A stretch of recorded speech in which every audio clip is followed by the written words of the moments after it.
мягко наклон вправо, правая рука. И подсчет.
В этом положении остановились, подняли левую ногу, натянули.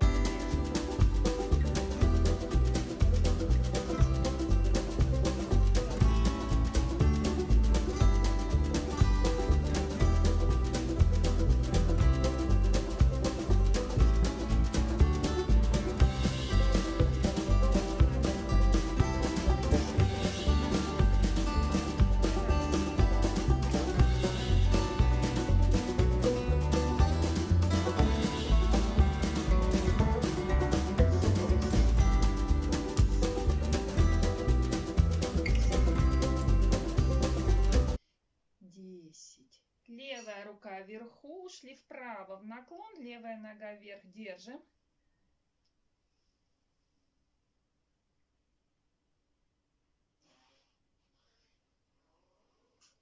Четыре, 3, 2, 1. 10 наклонов. И 1, 2, 3, 4, 5. Рукой тянем. 6. Почувствуйте. Раз назад. Слегка сгибаем ноги. Руки точно в стороны, сильная спина. И в этом положении мы начинаем делать пружины. 4 пружины. И 1 в тазобедренном суставе. 2.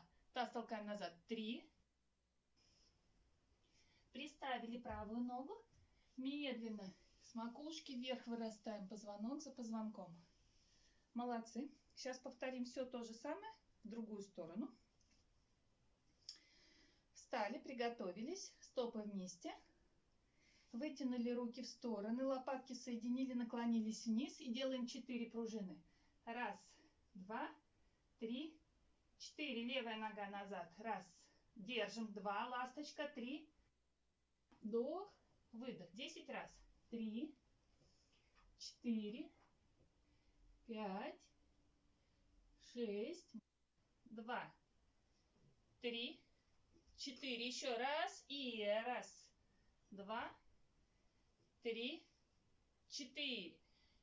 Нога левая идет в сторону, сели на правую пятку и потянулись к левой. 7, 8, 9, 10. Третья серия, последняя, никто не сачкует. И руки на локте. И ладонями тянем коврик на себя, подбородок вперед, вытянули мышцы живота, прямо от лобковой кости. Почувствуйте, ноги тяжелые, расслабили ягодицы. И вытягиваемся макушкой вперед. А руками коврик тянем на себя. Очень приятное вытяжение. Держим.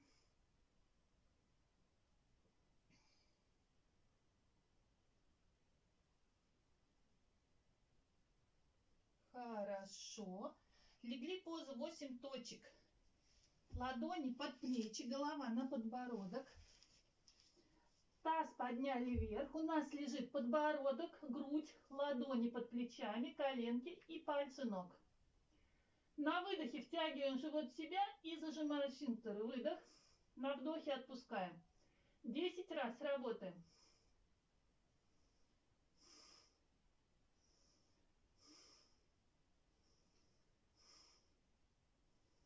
Круглую спину сделали, подтянули подбородок к груди, лобковую кость вперед и вверх, держим. Прогнулись.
there we go. That microphone is on. Welcome, everyone. I'm glad to have you all on board. And Hermione, if your hubby is dancing to the music, that's absolutely wonderful. And you know, even though I've played it a couple thousand times already, I still tap my fingers and do things that is all cool. So anyway, welcome everyone. Glad to have you on board. And let's see. Suhei says, "Hi Doc, I hear you." Excellent. And thank you for the welcomes from Sue and James and Kevin and Hermione and everybody else. That's all good. Is he embarrassing? A dancing Hermione? Yeah, you don't want to get into that. That's kind of personal, isn't it, John? Oh, and we got Peter Greenlee's there as well, and Pistol Pete. Neighbor, can you hear me? Can you hear me? Can you hear me? Oh, I yelled out the window. I don't know if he could. Anyway, let's get at things. I figured I'd put a little bit of our wonderful Hawaii back on there for some canned lava today. And just a slight different ambiance, if you will. And I've been working away trying to get a video properly produced here, and it's been taking me a long time. Every time I have to do something, fix it up, take out some little blurbs, and then re-render, and it's been taking all day. So been working on the computer for I don't know, almost 6 or 7 hours today already. So starting to go buggy-eyed. That's what started my love for lava. Love of lava. Lava is wonderful. I'm still trying to figure out where that phone call came from. I was hearing it, and the audio was going through. And I checked every one of my streams to make sure I didn't have anything open. And there was nothing open. And so I was kind of baffled, going, where the heck is that noise coming from? But all good. Anyway, yeah. Let's see. Oh, I better go back to the other screen and pin my volcano link. I guess it didn't pin when I clicked it. All right, it's pinned now, so that'll be okay. Mind you, it didn't go very far, so it's all good. Let's see, who was first kitty cat in today? Oh, hang on. That wasn't a cat. That was wasn't a lizard either. It was Hermione. What? There we go. I'm spelling it. Hermione. So Hermione apparently is working in cahoots with Fluffy. Fluffy held the lizard down while she got in the door. So I guess she better get her treats, and we better make sure Fluffy gets his. Otherwise, he's not going to help out again next time. There's some cookies for Hermione, and a mouse for Fluffy, and that's all good. Congratulations, Hermione, for being a first. And let me see what the one fish had.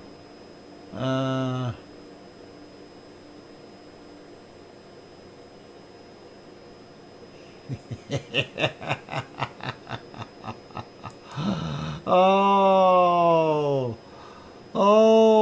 one fish. Hey, what am I gonna do with you? Oh, that is too hilarious. I'll give you a hint. Africa. I'm not going to say anything other than that as far as the hint. Okay, and oh yeah, well, that's my hint. You're going to be mad at me later, One Fish.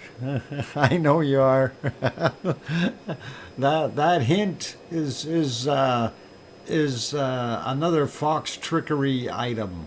So be careful of how you take that hint. And I'm not going to say whether you were right or wrong in any way, shape, or form. Oh, too much fun. This is too much fun. Anyway, let's get at saying hello to everyone. I'm glad to have you all on board today. And we'll, of course, start out with saying hello to a Tom and a Pepper.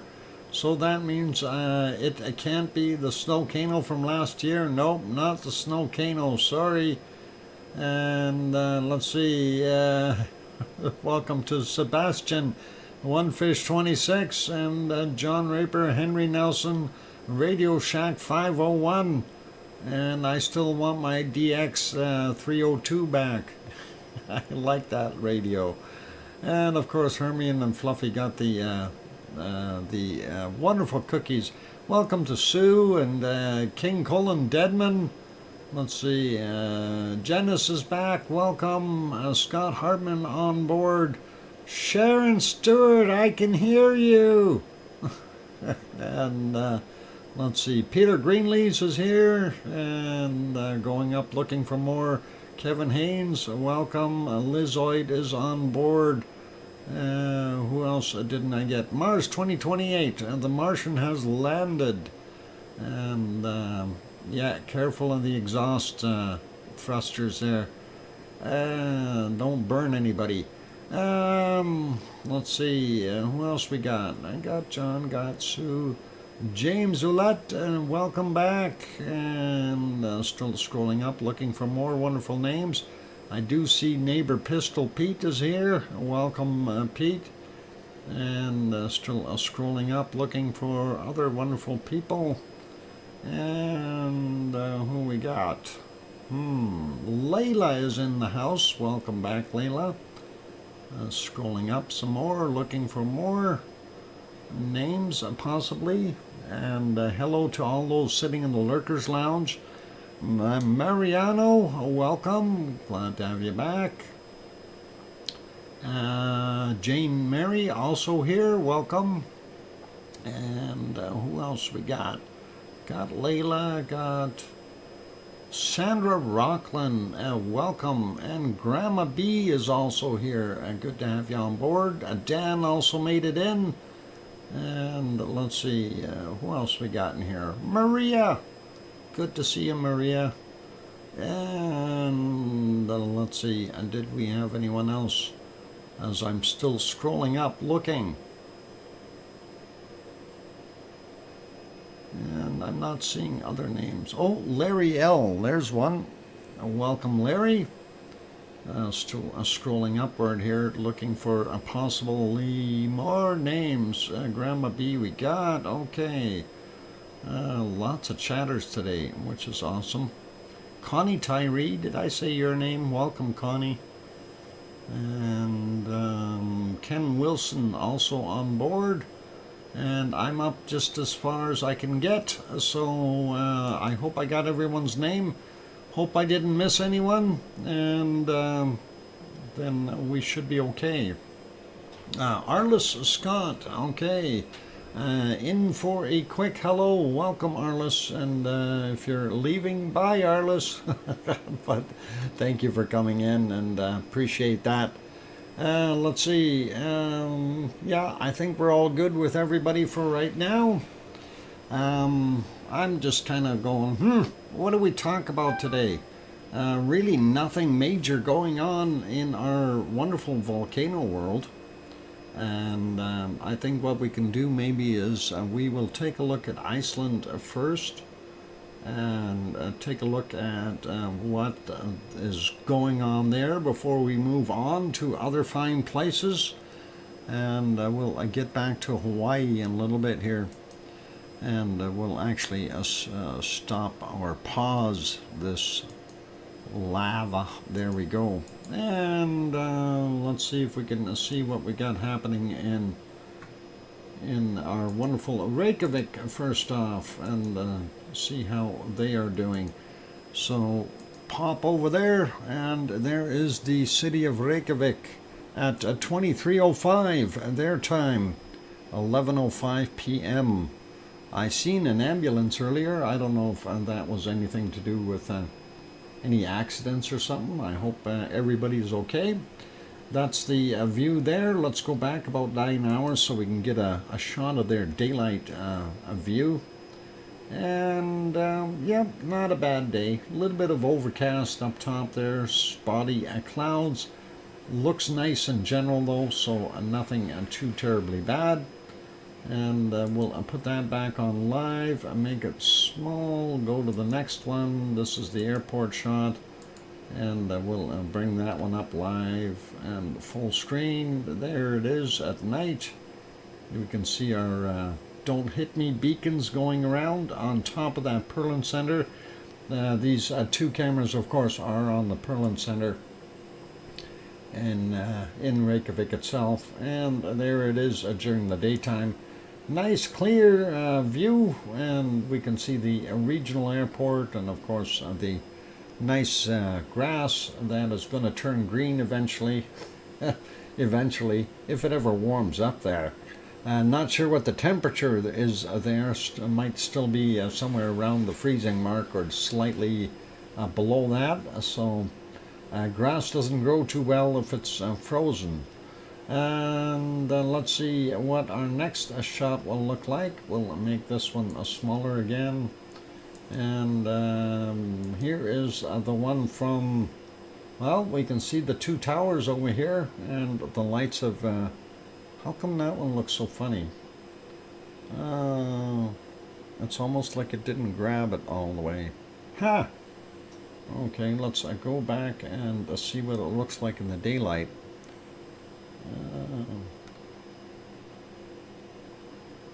No, that should be about right. Yep. Anyway, there we go. So, yeah, actually not bad there. No extra new snow in this area anyway. We do see the steam vent still doing its thing, throwing out some steam. Of course, there's your power plant over here where they're using some of that steam to turn that into electricity. Our towers would be over there hiding in kind of the foggy stuff right now. Can't see Grindavik, too many clouds in the way, but that is what this camera, of course, is on the Reykjanes Peninsula, right near the lighthouse, looking out and looking kind of to the northwest. And unfortunately, not too much stuff happening. Other than it's a little windy, you can see that camera shaking. So, very strange, very strange start tonight, colon. What? Strange. Glitching me out again. Uh-oh, what's glitching you out? My bit rates are okay. It shouldn't be glitching. Let's go to our next one. We'll put this one back on live and make it smaller. And we will go over to this view, and unfortunately, there we're going to have a little bit more fun because the weather has changed. And yeah, from the nice sunny thing we seen yesterday and the beautiful Katla over there, we don't see a darn thing today. Looks like they got some snow happening. It is cold there. So all okay now, Doc? Okay, cool. I couldn't see fellow lavaliers. Oh, that is a strange, colon. I have no idea why. I know YouTube's been having some real strange things going on the last couple of days or so. Makes a guy wonder what the heck is going on. And anyway, yeah, not going to be able to see Katla whatsoever over there, unfortunately. as I go scrolling through. It just doesn't get any better. A matter of fact, it gets worse as time goes on. So going to skip that back to live, leave it there. We'll go over to the harmonic tremor charts and see what those are doing. And I was getting all excited when I seen the uptick in the chart. I'm going to refresh this. And, oh, I was going to say, what the heck? No, that was the wrong chart. We do see the uptick, and then there was my disappointment. And yeah, it was kind of nice to see some upward movement, and then yeah, down it went. So kind of not what I was hoping to see, but it is what it is. So it's likely some tectonic action happening there, and as I mentioned before, you know, our purple kind of represents our magma, our green is a seismic, and our blue is more like the tectonic. And but there can be hybrids of all three combined. So one will interact with the other one to make it show differently. And of course, because they're all tied together, that's kind of what we look at. We'll go down to Grindavik right away and take a look at it, but first we're going to look at Askia, because that's closer up on the top here. So Askia still not reporting. So Askia is broken. We'll leave it alone, and on our way down we'll take a look at see if we can maybe see something at Herdebreit on the way down. So Fragedalfjall, of course, we looked at that. Next one coming up here will be Grimsey, up in the furthest northern point, and you can see it was going kind of up for magmatic stuff and down for our tectonics, and kind of steady for a seismic, or going back up. Kind of weird looking chart today. That's kind of a funky situation. Here's our Grindavik.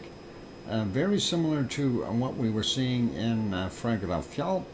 Definitely an uptick, and it kind of sat there and is heading back down. So that's what we're seeing there. Let's have a look at the let's see if we can find that other one.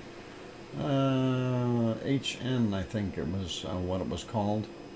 HN, where are you? HVS? No?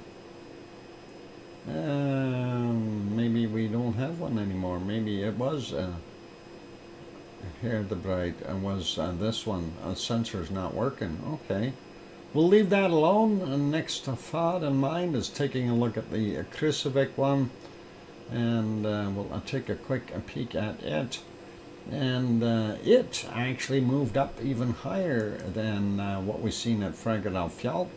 So most of that movement was likely up in its area. So that would be to the northeast of Fragedalfjall.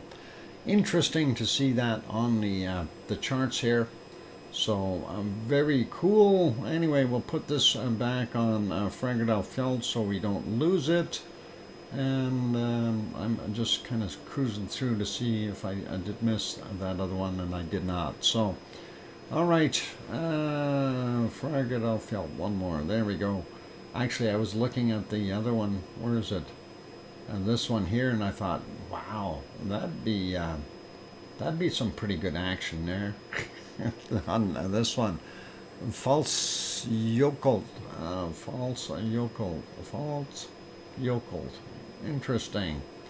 Oh, I wanted to put it Fragedalfjall. Sorry, not scroll up all the way. There we go. Back in place. All right. So hope it works out for you, John. Oh, what's John doing? I'm taking my CPAP machine to the hospital in the morning to be serviced, and new pipes. Yep. Hopefully that'll work and keep you going there, John.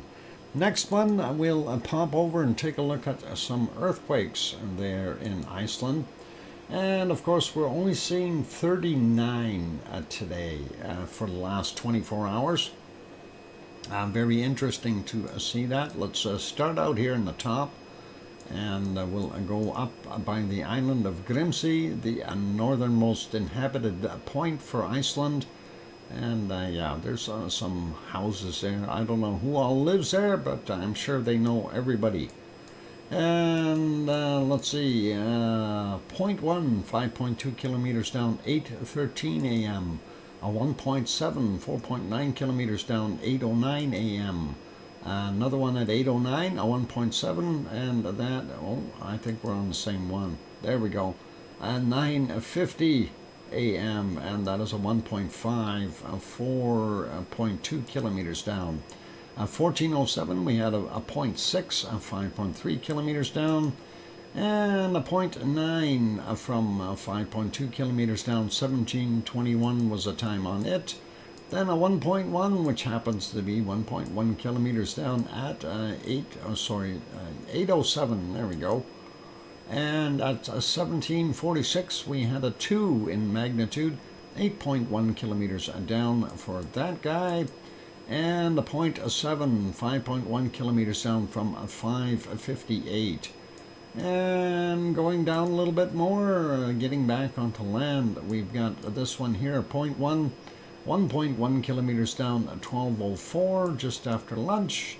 Right next to Herdebreit, we've got a 0.8, 3.3 kilometers down, and that is 13:17.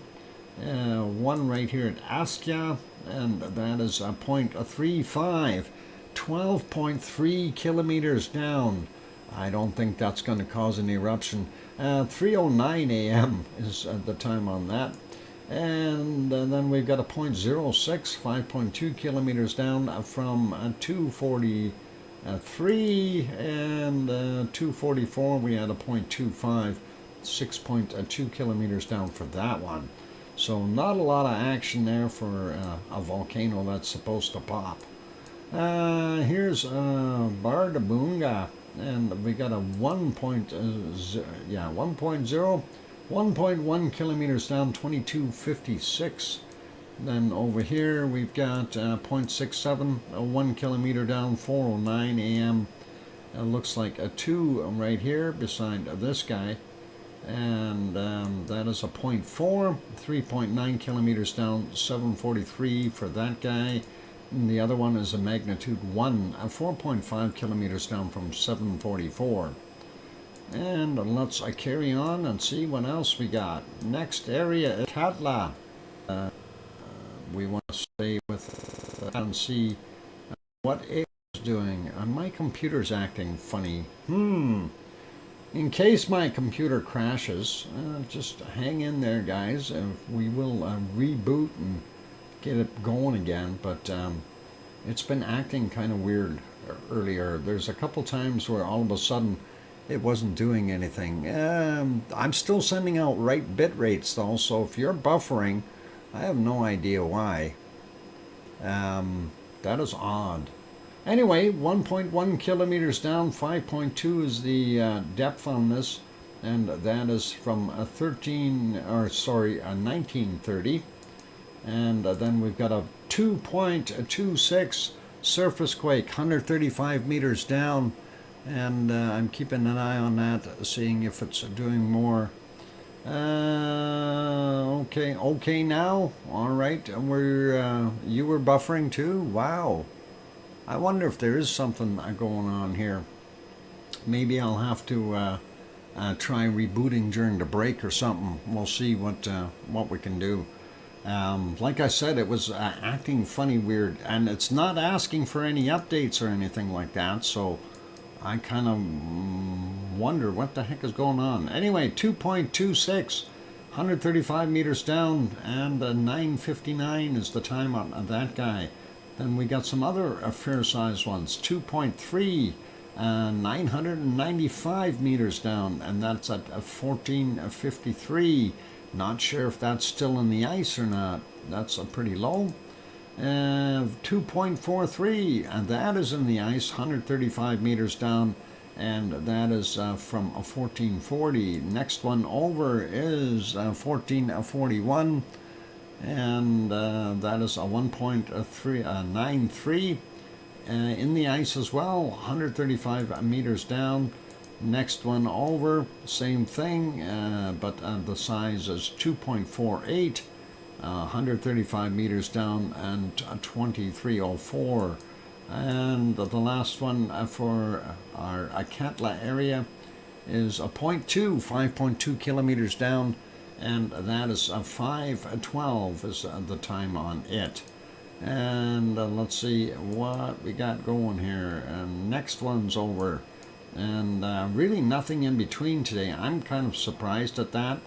The whole area here, there's nothing, so it makes you wonder. Anyway, let's see what we got here. 0.49, 8.6 kilometers down, 9 minutes after midnight. The next one is 8:54, and that was 0.6, 4 kilometers down. And I'm just trying to keep a eye on the bit rate here while I'm doing the talking. 8:54.6, 4 kilometers down. All right, next. 2302, a 0.1, 4.4 kilometers down, and bit rate seems to be going up a little high every once in a while. I wonder what the heck is up with that. 7:50 a.m. we had a 0.4, 7.6 kilometers down, and that is just all by itself there. And then right next to the lake, or in the lake, under the lake, 0.3, 1.1 kilometers down from 5:39 a.m. Then we've got a 1.1, 6.8 kilometers down, and that is at 7:59. And the other one below it, a 0.5, 6.4 kilometers down, 7:53. And this, of course, is Krusovik right in there. Then we see a 0.8, 3.7 kilometers down, and that is from 19 minutes after 4 a.m. 4:23 we had a 0.8, 6.8 kilometers down, and 3:13 in the morning a 0.86, 5.6 kilometers down for that. And of course the outline here, that is our Fraggerfjeld area, and we only have one quake showing in there. That is actually from yesterday still. 2347, 0.46, 10.9 kilometers down, and that is a shame. This is where a Ragnar is, and of course that is a Siggy Fisher, Meridalier Valley, Geldingadarler, and then down here is a Not Haggy and Not Creaky area kind of thing. So that gives you a pretty good idea what's going on there. Quakes in nod to Bob's birthday. Maybe. Speaking of Bob's birthday, I've been trying to work on that video, a time lapse, to take that my first stream. I got rid of all the commercial stuff and all the hogwash that was in there, and try to turn it into a real time lapse. We're going to show that right away. And we'll actually let that go over the course of the break, because it is about 9 minutes long, and yeah, I still have to do some finishing touches on it because there's still a couple little nicks in there I want to get rid of. But anyway, 0.6, 4.9 kilometers down, 6:49 a.m. Then we got a stack of 3 over here, 0.4, 5.4 kilometers down, 9:17 is the time on that one. And next one, 2059, a 0.1, 5.1 kilometers down. And this one, 0.4, 6 kilometers down from 2255. And yeah, just so you know, that lighthouse is right down there. And I'm not exactly sure where that camera is mounted, but it's somewhere behind the lighthouse, or on this side of it, because we see the beam going across after it passes by. Thank you, Tom, for that 5 minutes. Yes, we don't need any hogwash. Nah. It's the thing is I try to get rid of all the impurities out of it, but they're not all gone yet. I'm still working on it, so I will show it to you how it is now, but it is cleaned up a little bit, and I got most of the stuff working properly in it. The things I can't fix, of course, is the camera issue that they had when they were switching back and forth from day mode to night mode. I wish I could fix that, but unfortunately, if I start chopping that out, then it starts to look cruddy and not so good. But anyway, we're going to put that video on, and I will come back after the video is done. So we've gone through our earthquakes for Iceland. We see what we've got there, and nothing too crazy. And of course, it's showing this one as the last one. That's this quake here, and 2304. So that's actually a fairly recent for that area. But we did go over that 2.48 in the ice sheets there at Catlap.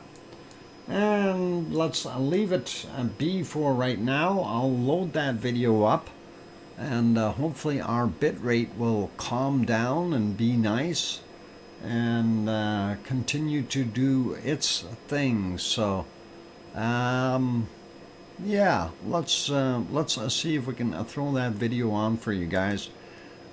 Please enjoy the video, and I already spent about 7 hours, 6 to 7 hours editing this, and I know there's still some glitches in it, so bear with those, but here it goes, and I will see you guys after the break, so don't go away. Thanks.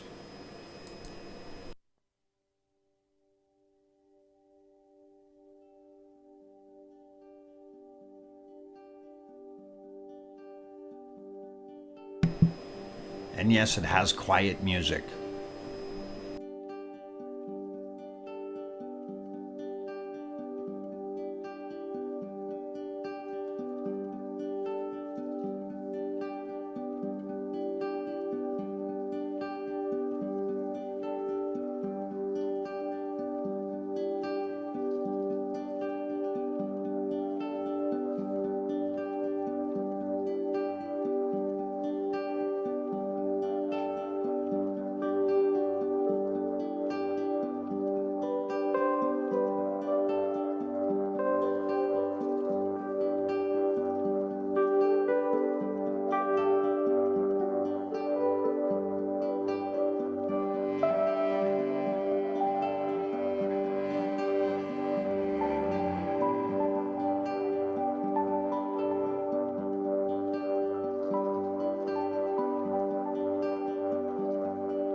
the microphone is back on, so welcome back, everyone. Glad to have you all on board.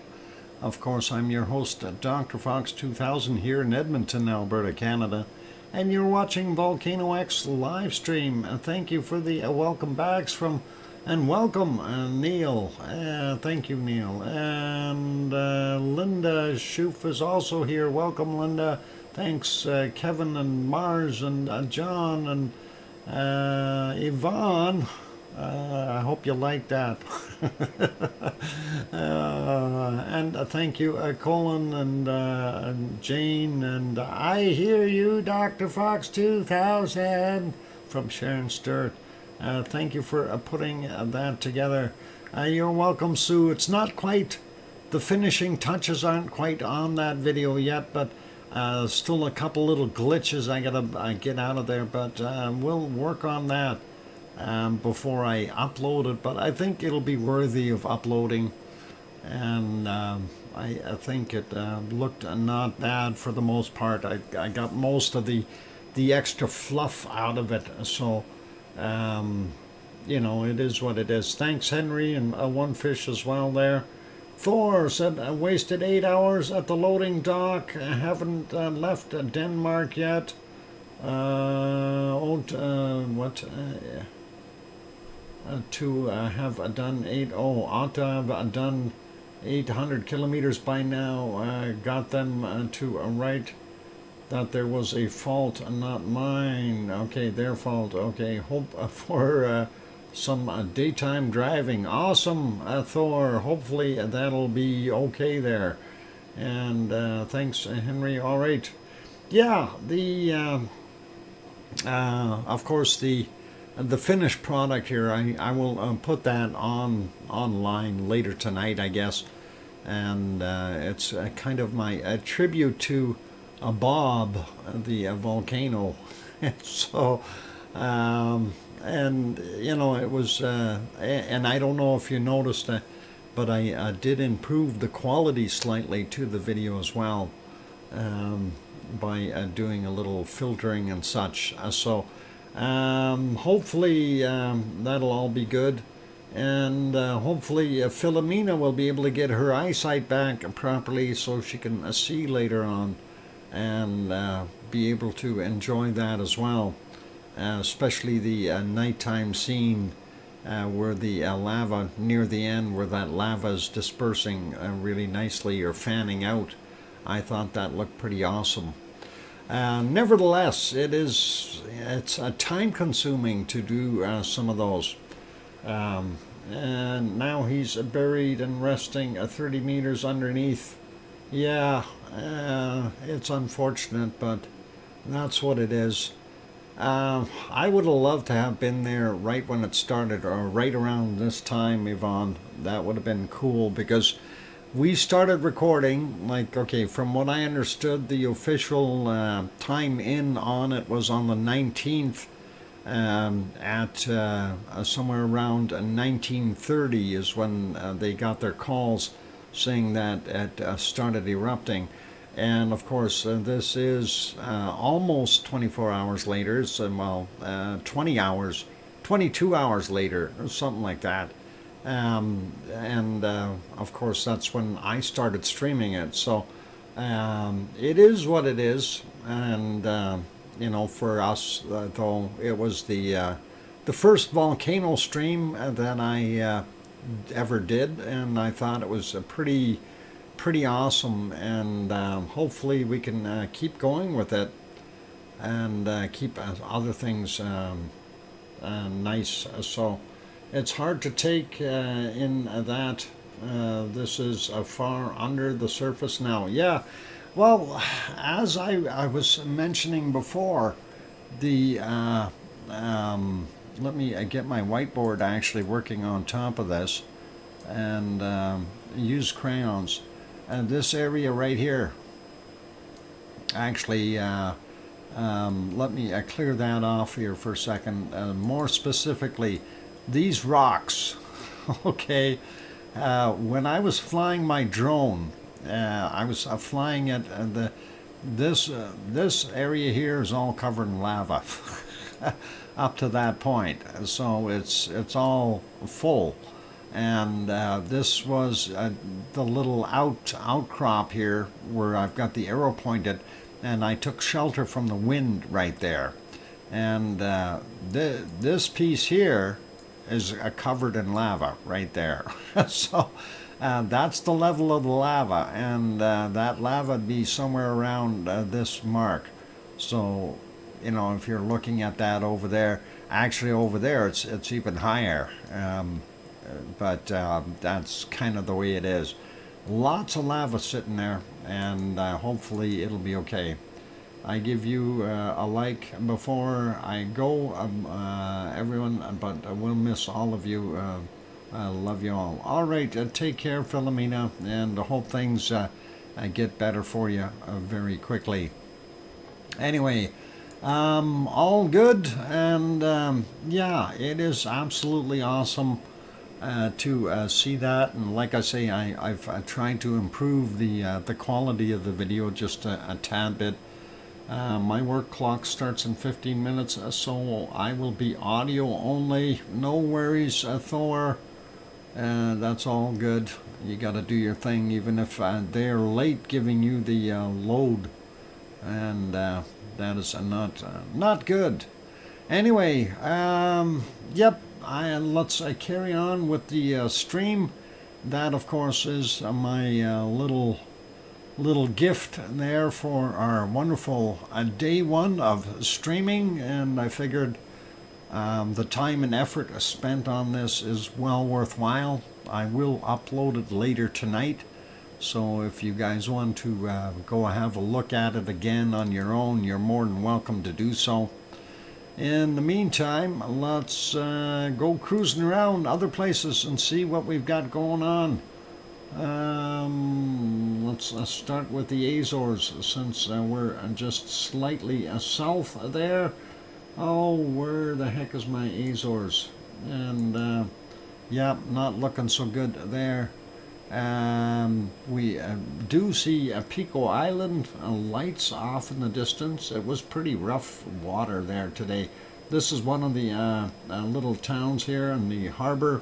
One of the harbors there on São Jorge, or São Jorge, if you want to say it in Portuguese. And of course, this is the little cove that we always look at, and we look for white water splashing up to see how rough that ocean is.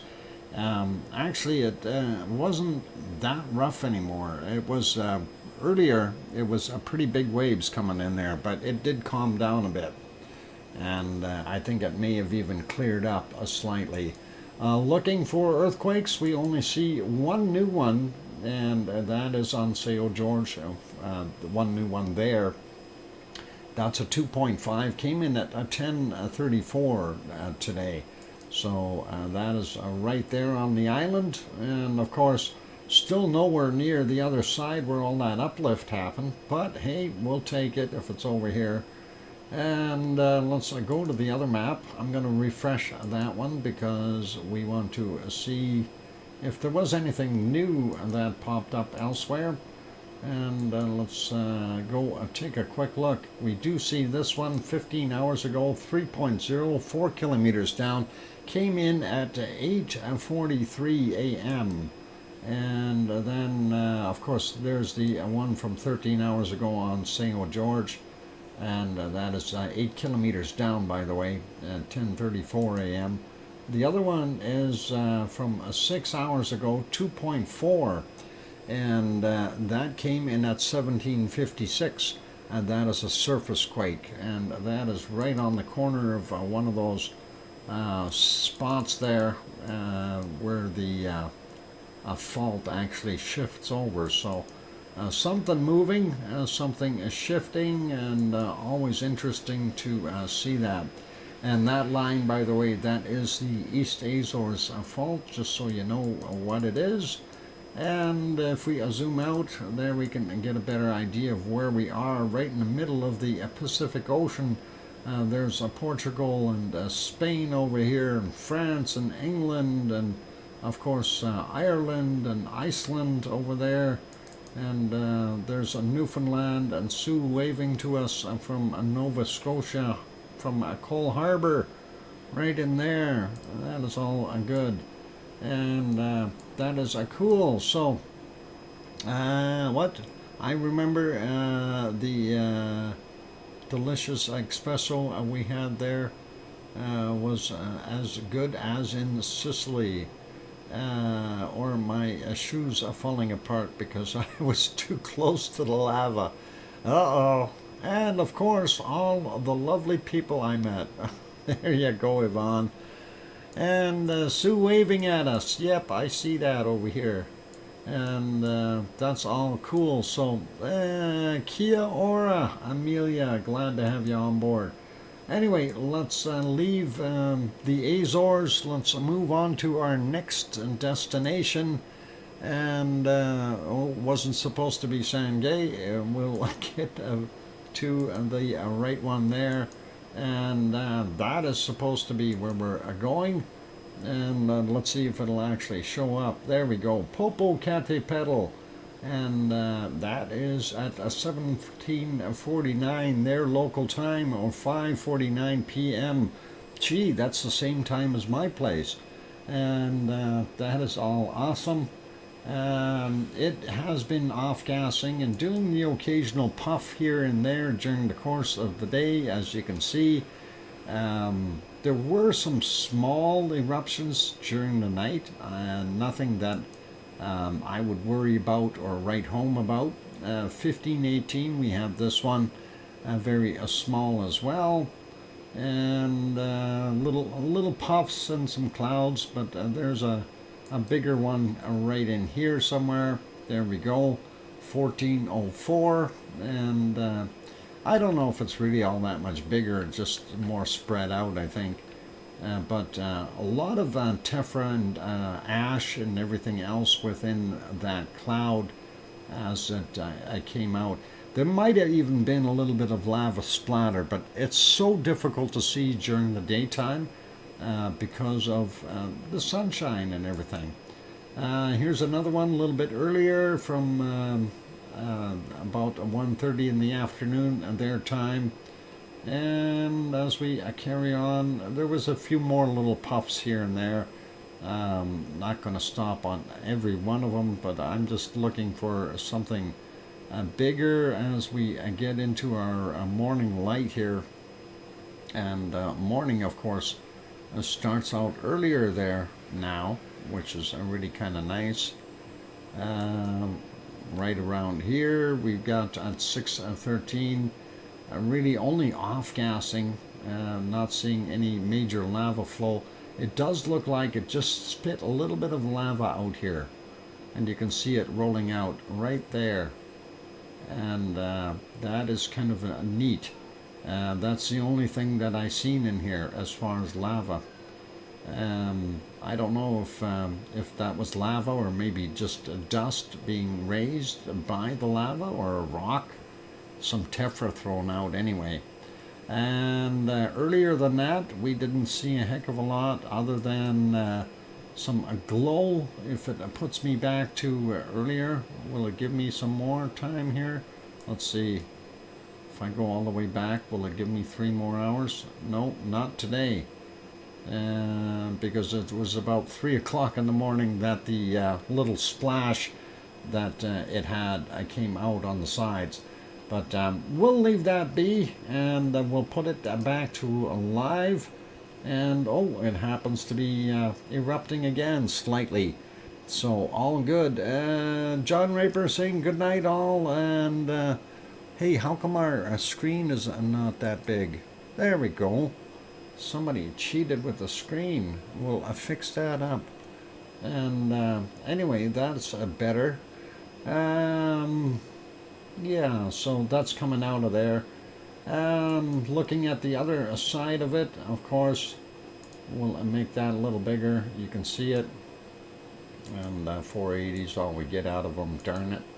Let's see, some of those puffs, they were interesting, but they look different from the longer distance angle as well, right? So pretty cool. and I wonder how far we can get back on this one. This is actually one that Kimi might want, this shot, because she can get some of the sunrises on here on occasion. Anyway, that was 6:02 a.m. and that didn't look too bad, but you don't see much coming off of it compared to the other one at 6:02. So same volcano, just the way it is, and we're back to the other view, or are we? No, we're looking at that same view. We do see some more off-gassing there. What's that look like? There we go. And that is pretty cool. We do have the third view, which is this guy, which is harder to tell. Oh, that's not on live. And the sun angle is kind of in it the wrong direction there. So we can look at it from 3 different perspectives, and that, of course, is the closest one to the exiting material, but hard to see because of the silhouetting and the angle of the camera. Anyway, there we go. Thanks, Tom, for the 5-minute warning. That's all cool. We do like it. We can see that, and pretty awesome. Okay, I'm going to make those smaller again so we don't burn too much horsepower here. And we'll leave that place be. And that does look nice. So, and we will go over to this one and fix. No, that's not what I want to do. How about this? And why is that quality down to 144p? Yeah, okay, so I'm surprised it came out of the clouds. This, of course, is a Fuego in Guatemala. And as you can see, it is off-gassing. That is moving, and very, very slowly. Not like its usual fiery self. And it just recently came out of the clouds, so I guess that's kind of like for a volcano's version of coming out of the closet.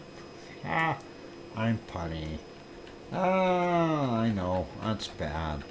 Ah, okay.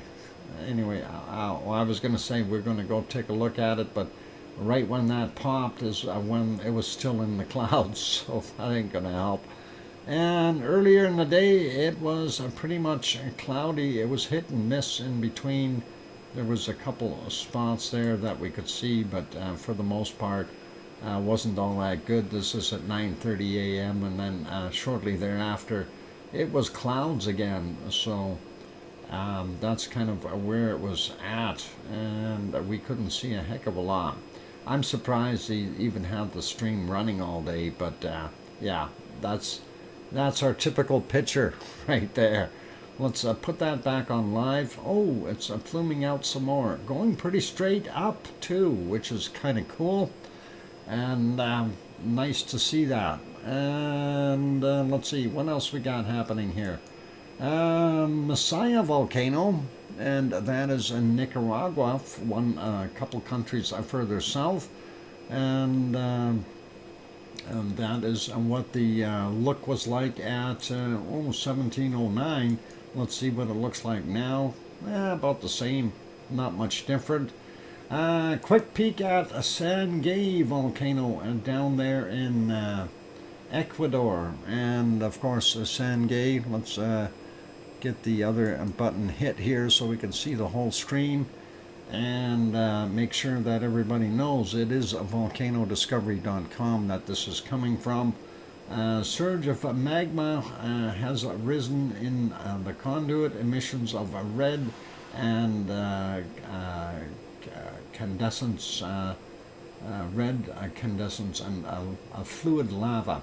I'm actually going to post this link, okay, and the reason I'm going to post it is you will probably want to go take a look at the video on here. That is when you go full screen. I'm not going to go full screen because that will get me a strike at least, or something silly like a remove order, copyright infringement. Anyway, that looked pretty cool. We will do that. And this is what it looks like from the satellite image. That is all cool. And Yvonne Kunkel, you have a good night and sleep well and have a good day tomorrow. And we'll see you later. Be good, Yvonne. Anyway, that's what it looks like from a distance away. Powerful explosion from a Sergei volcano a few days ago. That's not necessarily yesterday. So pretty cool. And that's something else. I don't know where that is from. And that's not a volcano either. And that's not the right volcano either. That is not the volcano. Anyway, let's Sengay is there. Now I'm going to show that video on here. Unfortunately, I cannot go full screen with it. And that is an unfortunate thing, but we will make sure that you understand. That's why I dropped the link. You can go look at it yourself. I will play it like this, and watch the way the lava comes out of there. The lava bombs. They are all squiggly lava bombs. The whole works of them. So. You have to wonder about that. That is kind of awesome, and you guys might want to go take a look at that one yourself. And I don't want to get in trouble, so that's why I'm showing it with the screen way open here, and that way they can't complain that much.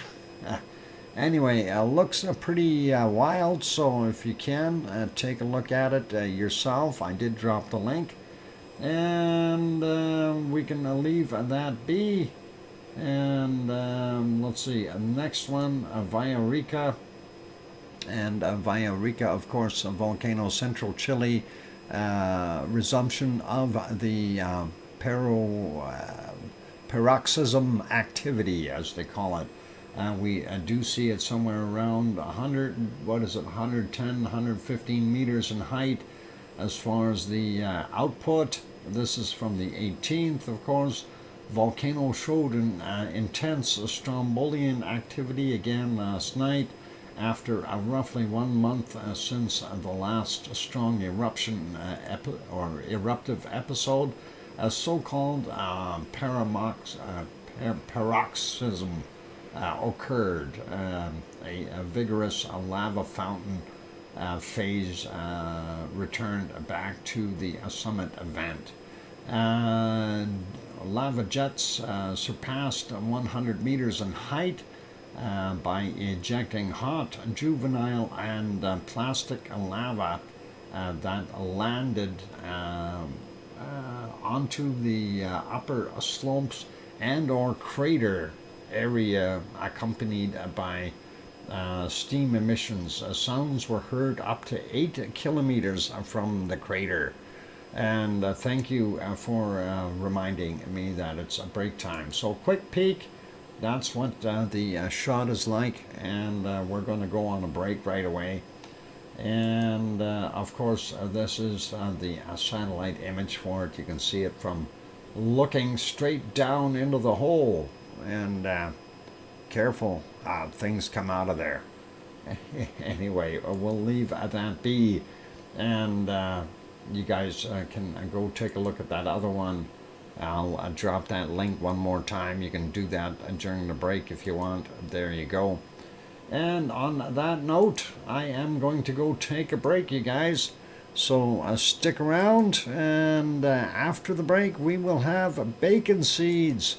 Going to put you back on this lovely lava, and of course that is from Kilauea, and that is canned lava from Kilauea.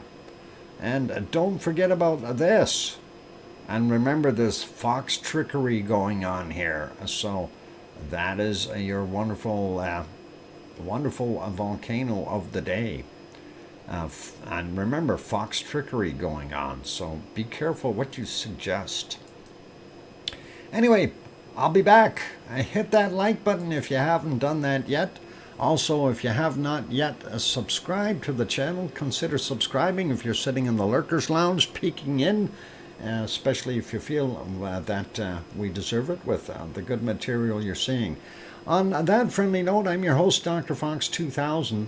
I will be back in about 5 or 6 or 7 minutes. Yep, I'm very sly, DrFox2000. Yes, indeed, very sly, and I'll be back. Jane Mary saying, thank you, Dr. Fox. Good night, everyone. Good night, Jane. Take care. And bacon seeds after the break. Don't go away. Thanks for those who are here and not falling asleep. Here's some music.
Ah, that's such a good pepper. You trained that Tom really well. And I'm glad that he didn't fry that bunny. Or chase it for that matter.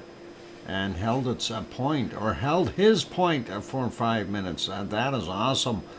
And thank you for the welcome backs from Kevin and Sue and Mars 2028. And I'm sure there's more.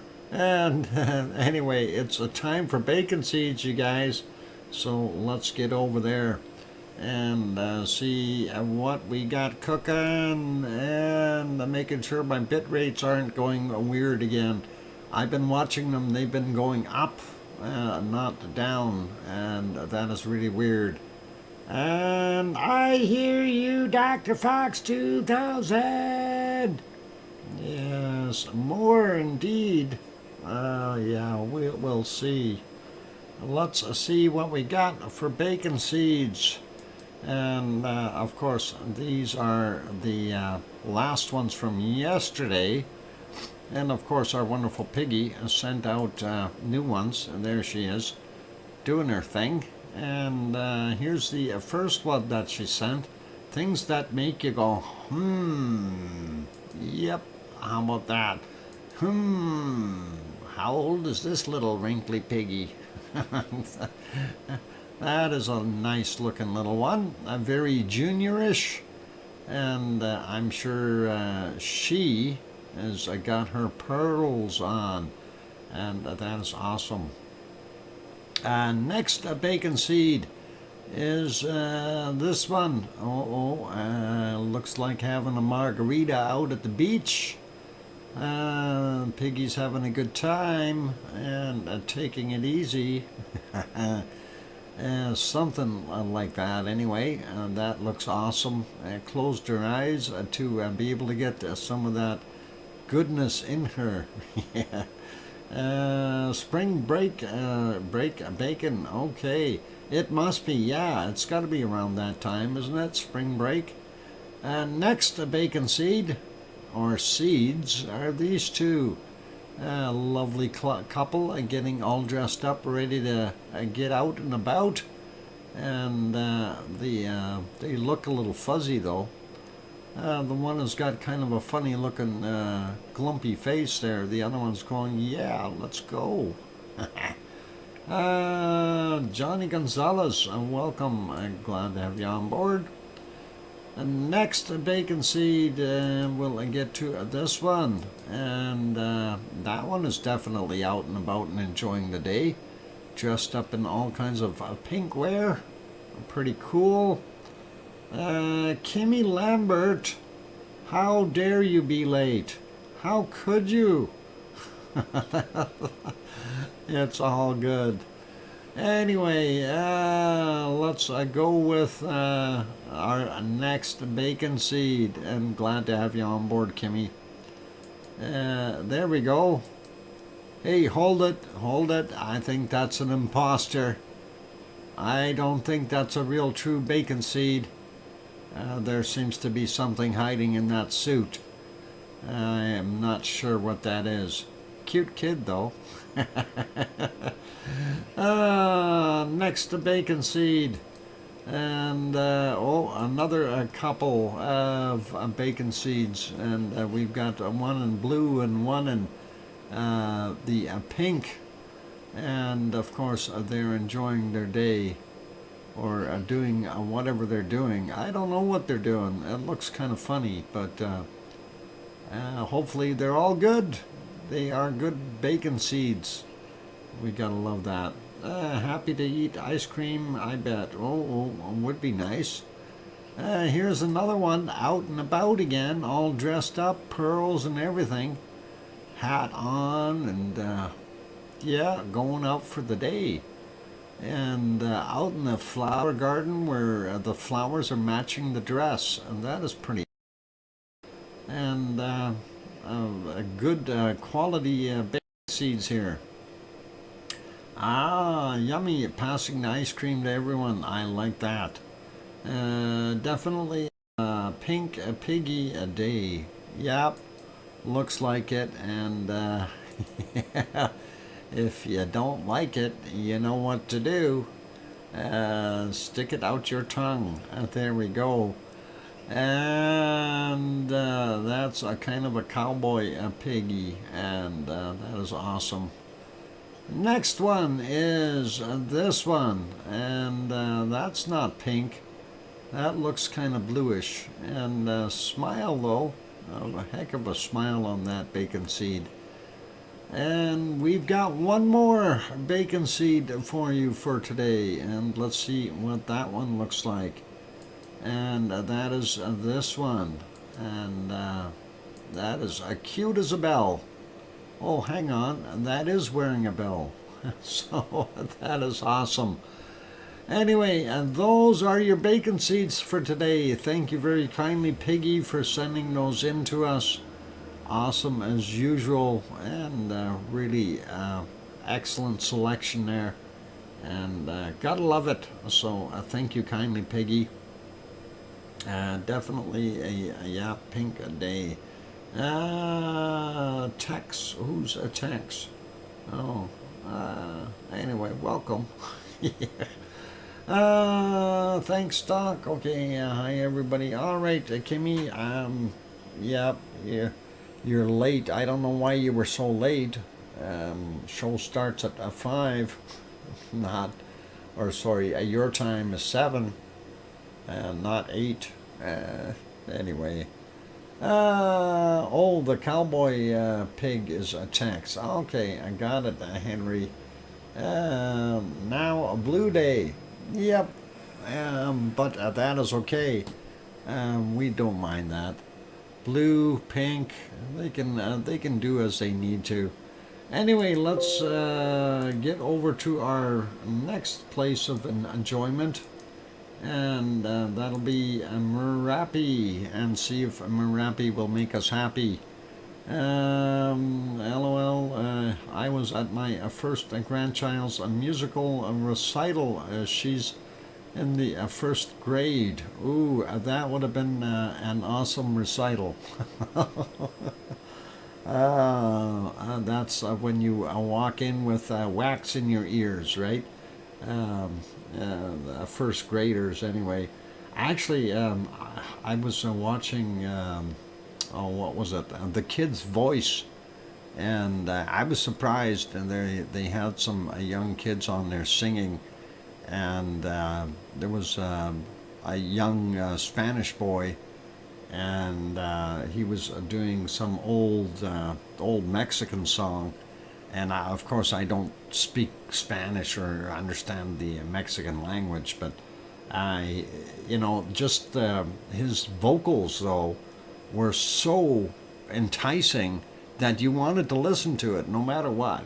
And I thought, wow, for a young kid, that is pretty awesome. A 9-year-old kid doing that, and thought impressive. Let's see. Let's go take a look here.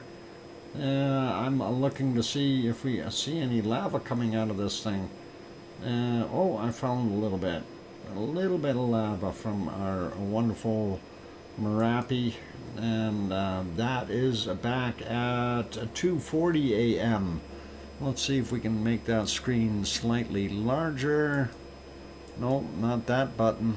How about this button? There we go. And you can see the material going down the hill. Let's see if we can improve that quality. I was going to say, why is everything so low in quality?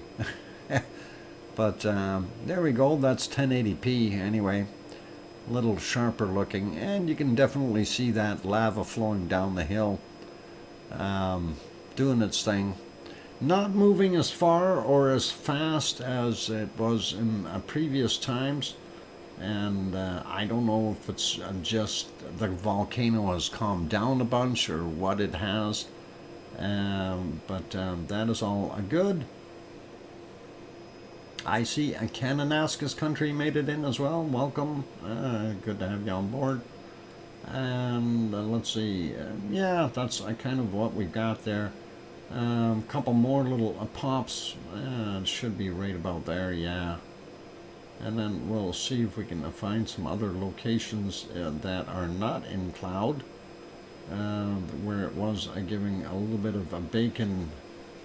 And this, I think this is actually the best that we've seen all night. So I don't know how an Indian, okay, don't know any Indian languages, but I can't get enough of Indian music. It just sounds so lovely. Yeah, some of it is absolutely wonderful stuff, Mars. I do agree with you. I mean, they've got some good stuff, just like every other culture out there. Some is good, some is god awful, and seriously. So it's kind of, what do you like? What do you appreciate? And some of the some Russian love songs are very intense as well, and with wonderful tunes. And you kind of have to wonder about, when you're listening to some of those languages, even some of the German ones. And German, of course, is a hard language when, pronunciation, things like that. But sometimes you get the occasional singer that really puts some wonderful harmony behind it and makes it sound like $1,000,000, if you know what I'm saying. Anyway, here's another point in time. This was about 9:02 last night for them, and we do see some bacon rolling down that hill. So Merapi, not bad, but not the happiest it could be. Would be interesting to see. Lava workers there are getting lazy, and that is why. Well, we keep putting in our command for eruption, and let's see what happens. And I know what's going on there. They were paid way too much with diamonds from Siggy's place, and of course then they went to Hawaii, and they ended up going the wrong direction. They ended up down in the island of Java, and according to this, they're doing shift work at Merapi. So I think limited staff now. They put on a show, and then they're just taking it easy as far as the holiday is concerned. So yeah, that happens. Anyway, let's leave Merapi be, and hopefully it will be happy later on. And let us get to looking at other wonderful things in the area. And of course, this is Mount Ruapehu over in New Zealand, and unfortunately we have cloudy conditions again. Go figure, eh? Lots of a cloud in the area, and this is from earlier today. I couldn't see a darn thing, so I'm not going to worry about Ruapehu. It's not erupting anyway, so we haven't lost anything by not seeing it. Next shot here, of course, is the chart for our Taupo, and we'll take a look and see what it has done. We do remember seeing that larger quake, and that has since subsided, of course, and we do see it kind of went for a little bit of a null there. Let's make that bigger. There we go. And then the activity is picking up again. So we'll take a look and see what we've got going on there in the future, definitely. So Taupo, definitely on the books yet. We'll see what happens, and hopefully it will continue to do happy things. And let's see. Rain, rain, rain. That's why we can't see a darn thing. Look at all that rain back there. We can't even see those mountains in the back. Anyway, the lake is the caldera for Taupo. It is apparently raining over the lake. So that is what we've got going on. Some of the lava workers ran off to, oh yeah,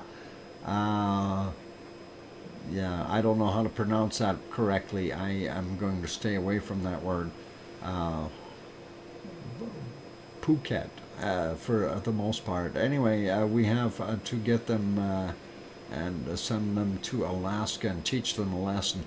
No, let's send them to Iceland. We want an eruption there. Never mind Alaska. Alaska, we can't get cameras up there. At least in Iceland, we can get some cameras, especially on the Reykjanes Peninsula. And so, yeah, this shot courtesy of the Suncourt Hotel and Conference Center. Awesome looking, except for it's raining there. So, and that is pretty much it for that. And perhaps the lava workers will go to Semi-Sopochnio Noi. Semi-Sopochnoi. It's been raised to orange. I'm sure it is an orange. We like oranges. Anyway, time to take a break, you guys. And so what we will do is we will explore Semeru after the break. Even though it's not working right now, let's fix this other stuff up. And we will get to that in a second. Where is my screen? There. We'll have to redo that, but that's okay. I'll put you back to the canned lava from Helima crater there in our wonderful Hawaii in Kilauea. Don't go away. And oh, the missile. Well.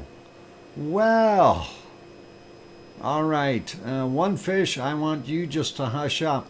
You don't say anything till you're invited. Okay. Let's give this out there. This is the mystery volcano. Now, remember, there is fox trickery going on here, and my clue is Africa. Okay. So be very, very careful. Where have you seen what could it be? And of course, we're looking to the west. Oh, I see my bit rates are gone sky high. I guess they don't like the volcano. Oh, I guess it happens. And okay, first guess says Merapi from Kananaskis country. Nope, that is wrong. Buffering should be going away. Yay, I made it. Oh, mummy of hamsters, good to have you on board. Hope you're not buffering. We should be okay now. It's back down to normal bit rates. No, it is not Reunion Island. And a storm chaser says he gives a whole island. He doesn't give a volcano.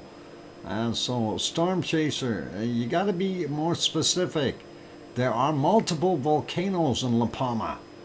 Okay, there's also multiple volcanoes in every place. Storm chaser spelled it wrong. Cumbreja.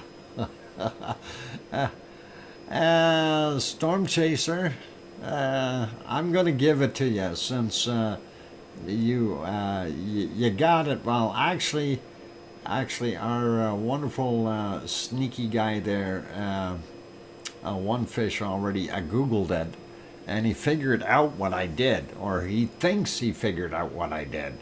It's a storm chaser. Yep. This is not the way we normally look at that picture. Let me show you what I've done here. And this is normally how we look at it. And when we look at it from this side, we all know what volcano that is. And yeah, Cumbre Vieja. And that was from December 3rd of 2021. And there you go. And small crater, I'm background gives it away. The small crater in the background, you mean the one down on the bottom? I should have. I was thinking about that, you know. So that's gonna kind of really blow it. And you're talking about this guy here, and I was hoping nobody was gonna see that. I wanted to actually cover that up with something, but it's continental Africa, though. Well, hey, it is technically it's a part of the African continent, so the Spanish territory, but it is Africa. I figured I'd be a wise guy to do that, but I'm gonna have to make it a little tougher for you guys tomorrow, and we'll see what happens. Let's see if we can get rid of this. I clear that arrow. Cumbre in Spain is not Africa. Well, Cumbre is, I can't remember what it is. Yeah. But La Palma, or Canary Islands, is technically part of the African continent. So when I gave that hint saying Africa, I was hoping that somebody would look at this and think that the area in the background is the flat portions of Africa. Morocco isn't thrilled about that one fish. Canary Islands belongs to Africa. Yep, it does. It is part of Africa. I love this shot, though. That is very nice. The nice part about this one is I was looking at another shot, which I think I will use tomorrow. Is I got the very same fine-grained ejecta coming out, and it is not Cumbre Vieja. That's your only clue that I'm going to give today. Anyway, it is a break time, or way past break time already. So after the break, we will take a look at what's not happening at Semeru, and then we'll carry on to Japan. In the meantime, let's take that off the screen, and there we go, back to some lava. I'm going to have a Pepsi break, and don't go away, you guys. And for all those good people here, if you have not yet hit that like button, give it a quick bop. I see we are at 88 on the screen here. And it says 38 people in the chat, and that is awesome. Hopefully we'll get a couple more in there.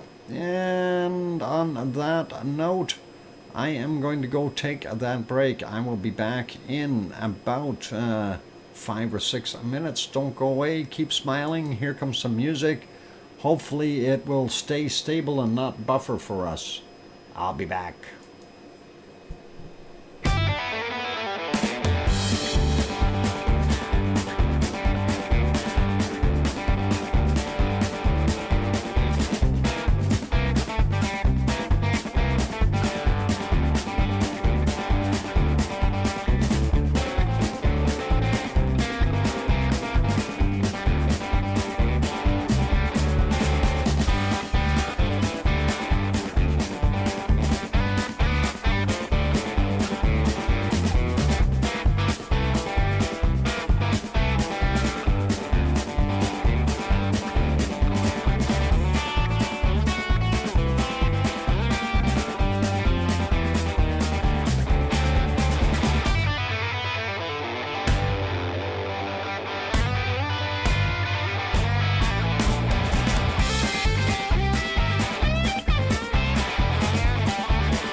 And that microphone is back on, and I see Leo Carlson made it in. Welcome, Leo, and hopefully you have a wonderful day at work.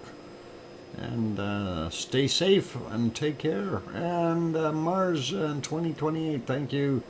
And Mummy of Hamsters saying, welcome back, Uncle Doc, thank you. And thanks, Kevin Haynes in Canalaska's country. And all of those other good people that are sleeping. Sue, wake up! Oh, Susie's here, experiencing practically constant buffering here. I'll try later. Yeah, bit rates are going a little bit on the wonky side, you guys, and I am experiencing some funny things going on here as well. I see it, the bit rates, typically when it buffers, the bit rate drops, but I've been noticing the bit rates are going from 4600 all the way up to 10K or 10,000, and that is really, really weird. And I'm not sure what is causing that, but I do think I'm going to be rebooting the computer sooner or later. So if a worst case scenario, I may have to reboot sooner than later. We'll see. Actually, I was thinking of trying to reboot it before the stream, but I didn't have enough time there. Anyway, thanks everyone for being here, and hopefully we'll get this working. And thanks, Sue, and Sharon Stewart, where are you? I don't hear you, DrFox2000. John Shepard also here. Welcome. Don't forget to hit the like for the stream. Yeah, don't forget to do that. My spelling is short today. Cananaska's country. I noticed my spell checker would make all kinds of different words. The word is turned into if about a half a dozen times, and I have no idea how that works. And I know I'm spelling it correctly. Oh, and thanks, One Fish. Yep, bit rates have gone wacky. We'll see what happens. Anyway, let's get over to our next volcano and see if we can make something work there. That, of course, will be Semeru.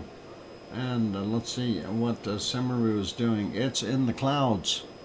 So we'll have to back up and see if we can get it out of the clouds at some point in time and hope there's some lava there. And, oh, what was that? Seen some bullets flying up there or something. Spaceships launching. I don't know. Not seeing a heck of a lot coming from it, and it is in the clouds for the most part. So there's a little bit of activity at 1606, and that was kind of neat to see. Let's see if we can make that a little bigger. No, not that button. How about this one? There we go. And yeah, it does look a little better there, but still not anything really fantastic. I was hoping to see some lava. And going back, looking at further back in time here, not seeing a heck of a lot. Yeah, Volcano Gray, go figure. And that was at 10:30. Why is this looking like... Oh, hang on, this isn't even live. What's going on here? Let's try this again here. Maybe, oh, now we got commercials. Hey, how about that? Commercial time. Let's look at the whole thing and skip the commercial. All right, there, that's a little bit better. I thought that time looked a little weird, but that's not that close. So yeah, I don't know if we see anything, because earlier it was kind of in the dark like that, and yeah, I didn't see anything other than the occasional bit of lightning and some bugs zipping around. Those bugs look weird. Little aliens. All right, that is it for our wonderful Semeru. We'll leave that be. A quick peek to see if Madame Rutsa has a Ta'al going or not. No Ta'al today, so we're a little short on a Ta'al volcano. And we'll make that smaller, and we'll head off to the next location. Yeah, this is actually not Japan. Go figure. Let's see if we can refresh that and see anything. No, that's refreshed. Aren't going to see a darn thing. That is Pavlov today. Not a very good shot. And this, of course, is the Great Sitkins. And no, I think they've got some weather up there. What about a semi? Do we see a semi? No, a semi is in the clouds as well. So, report from there, though, and that is our shot of the day. Semi, so a Pochnoi, a volcano, Aleutian Islands, ash emissions and small explosions yesterday. Alert status raised to orange. And there's the abundant degassing from the north crater of Mount Young at Semi-Solpochnoi volcano. That always gets me. That is so hard to say. And that is what we've got there. So that doesn't look too bad. Any other pictures? Again, that's some other place. Not the same volcano. And those guys are standing around having a barbecue, and it got out of control. All right, and that is Goma, working in Goma. Okay, what volcano is that, though? It doesn't say which volcano that is, but yeah, that is a cool. Where's Goma at? Anyway, that is awesome. And back to the original. So there you go. That is our report for there. Of course, they are saying gas and steam emissions extended out about 150 kilometers from the volcano. So it's been busy doing its thing. And Dr. Fox, just when you thought you were done with the name, Semi-Solpochnoi. And I need to hear how it is really pronounced in Russian or whatever language it's actually from. That would be really nice. Anyway, we'll leave that wonderful place, and we will go and take a look at our Japanese guys. And their weather isn't the greatest either. I was looking at that going, yeah, I'm not going to have a good day. It's a ducky day there. The ice cream boats are not in right now, and we barely see the outline of Sakurajima. Let's take a look at the closer up camera.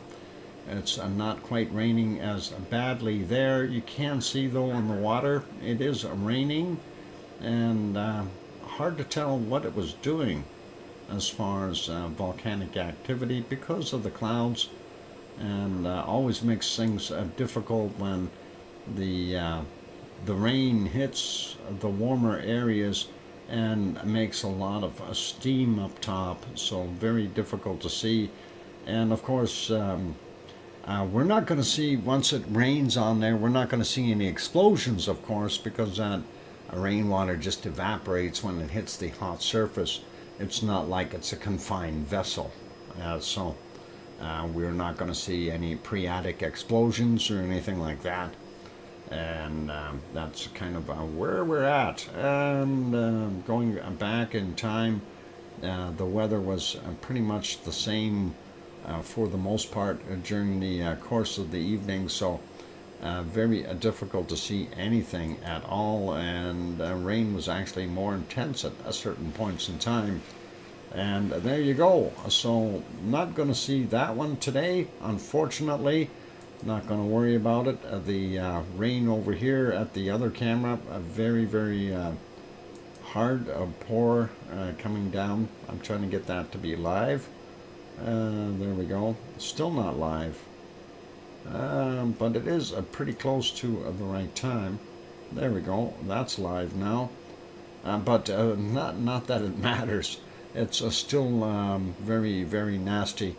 Is going to is close to the town of Goma. Okay, so you want me to try to pronounce that? No thanks. I got enough hard time trying to pronounce Goma. Never mind the Nai Rangongo. Oh, how about we call it the Goma volcano? That'll be good, eh? Goma. That'll be what I'm going to nickname it, Goma, from now on. So, and I won't have to worry about it. Still no picture from Subanosi Jima, and here's a picture of ASO, and I think ASO has got the same ducky problem as the rest of Japan right now, and that is kind of what we're seeing. So we're not going to see a heck of a lot there. Mocha, wow, I haven't seen you for a long time. Hi, Dr. Fox. Goma in the DR of Congo. Yes, I know it's in DR Congo, Democratic Republic of Congo, and we're gonna rename that volcano instead of that Nyiragongo. We're gonna just call it Goma volcano. There's two of them right beside each other, so it's gonna be Goma 1 and Goma 2. How about that? Because I can't pronounce those names. Let's take a look at this other place. What are they looking at? Don't look on the screen. Hide your children's eyes. The black spot that you see here is unfriendly. You don't want to be looking at that. Don't look. Don't look. That was a buffalo. It's no longer. It got too close in the downwind side of the gassing, and it's no longer. So let's leave it as that. Oh, there's the other name. Nyamuragira is the other volcano. Yeah, that is a Goma 2. Goma 2. The other one is Goma 1. Okay. Yeah, it's unfortunate that some of the animals do succumb to the gassing and stuff that happens there. If it is indeed from the volcano or the vent gases, it could be from other things as well. You never know. But it may have perished there in Yellowstone. Anyway, if you do want to look at that site, you can type in Yellowstone like that, and it'll bring up the link. Nature will take care of it. Yep, you bet. And we did see some birds picking at it yesterday, and that kind of stuff. So we know nature does take care of business. It's surprising the wolverines haven't taken care of the dead bison yet. I wonder if the wolverines are in that area, though. Because there's a lot of people there during the daytime, especially once it does warm up. Mind you, as of late, it's been very, very poor weather there. A lot of snowstorms and things like that. So I guess that might have kept the people away, but I'm surprised. Yeah, I don't know. Wolverines don't hibernate, so that's something to consider. Why aren't they doing anything there? And same thing with the wolves in the area. They do have wolves. They also have coyotes, from what I understand, all kinds of scavengers. So The birds, lots of birds, and the weather hasn't been the greatest though, so maybe that's a bearing on the subject. Or there's a lot of gas in that area, and those other animals can smell that, and they're staying away from it. That's the other point that we may have there. So it's unfortunate, but I guess nature does take its course and does work its ways. So we'll leave it as that. In about a month, the grizzly bears are coming out. Yeah, if not sooner, there, Mars. It is actually happy spring. Today is the official first day of spring for everyone. The equinox has a toll. Hit its toll today. So spring is about. And spring is springing, and maybe it'll even spring here in another month or two. I'm looking forward to our next season, and well, we don't really have spring. We go from winter right into construction season, and then comes winter again. So anyway, on that friendly note, for those good people who have not yet hit the like button, please give the like button a quick bop, and that would be really cool. And also for those who have not subscribed, if you're enjoying the show, by all means give the show a quick subscribe as well. And also just wanted to mention that we do have the super chats working for anyone who's interested in helping support the channel, or even buying some gift memberships for others. That is always available. Or you can just simply give me a small $2 million super chat. I'd be very happy with that. And that's awesome. Anyway, nobody is obligated, just so you know. And you shouldn't be seeing any commercials in here. And by the way, that was one of the things I wanted to mention here. While I was doing my thing, that first day stream is not monetized. And I was going through there, wiping out commercial after commercial. And I was trying to figure out why there's commercials in my non-monetized streams. And that is frustrating. But anyway, we'll leave it alone.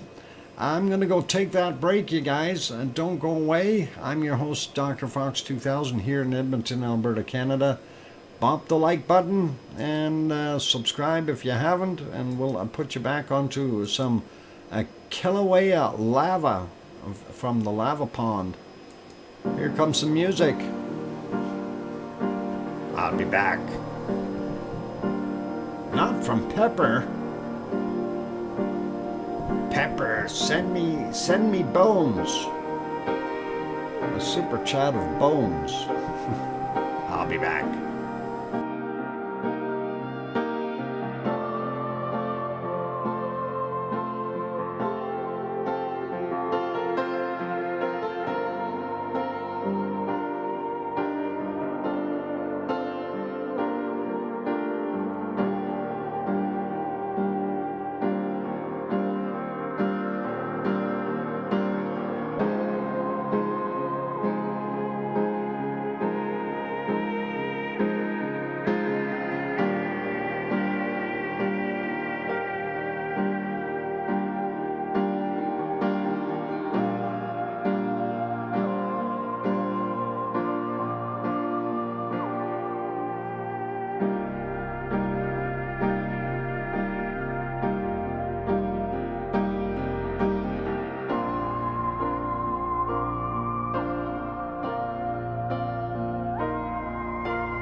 microphone is back on, and you hear that Niragongo boom. There we go. I had to get that out. And I know, Niragongo. What if it was Faragongo? You could barely hear it. Thank you for the welcome backs from Sue Hayes and Mona Alfano. Welcome, and thank you, Mars 2028. And Sharon Stewart says, I hear you. Niragongo. Boom. Thanks, Sharon Stewart and Kevin Haynes and Kananaskis Country. And yeah, it's I don't know how to say the other one though. Niragongo. Okay, I will try to remember. Niragongo is Goma 1. And Goma 2 is the other one. That was so corny, DrFox2000. I'm sorry. I will try to make it even cornier next time there, Mars. I was actually looking for the gong sound, but I couldn't find it in the YouTube library. I figured I better not do anything nasty. Oh, and welcome to Thomas Neal. Good to see you. Welcome on board. Anyway, it is a time to leave our lava and go over and take a look at earthquakes around the world since we've covered all the other volcanoes. And that is Niragongo and Faragongo and everything else in the Congo. Boy, bad rhyming. All right, let's get on to the earthquakes. And our wonderful stuff that is happening there. We do still see some material developing or shaking around the Tanaga island there, but not anything really cool or wild. We do have this quake over here, 4.9, and that is near Nikolsky, Alaska. 1725 was the time on it. 210 kilometers down in the ground. And I can't remember which volcano that is. Is that our Semi-Sopochnoi? Anyway, let's look at the other ones. And this is an Aniakchak still rumbling. And we do see some quakes there. And we do still see a few quakes around Trident volcano. Nothing really outrageous though. Sliding down the coastline. Looking at what we've got. This one is 2.8 in magnitude near Pistol River in Oregon. And that is, I guess, not too far away from Eureka and the Ferndale area there, but it's right in the middle of the Juan de Fuca Plate area. So, mind you, there's some fissures coming off of that area as well. So definitely some crunching going on there and pushing underneath the continental plate from the Juan de Fuca Plate. And sliding down, we see lots of quakes along the San Andreas and as per normal, so nothing is going to pop there as long as we keep seeing the quakes. It's when we don't see them that we got to start worrying about it. 4.4 off the coast of Nicaragua, and that is out in the water. We see that from 1:09 a.m. 41.4 kilometers down. And let's see, we got this one, 4.7 in Peru. 13:01 was the time on it, 20:06 was the time, or 20.6 kilometers down, sorry. 13:01 was the time. Yeah, there we go. Got that straight. Magnitude 4.3 in Chile, and that's a Tarapaca. And that is just about as bad as saying Niragongo. 7:39 a.m., 79.5 kilometers down. We do see a fair-sized one over here in the South Sandwich Islands. I'll have a Reuben, please, and that'll be a 5:57 a.m. 133.4 kilometers down. You have 105 likes, and that is awesome. Thank you for letting me know. I appreciate that.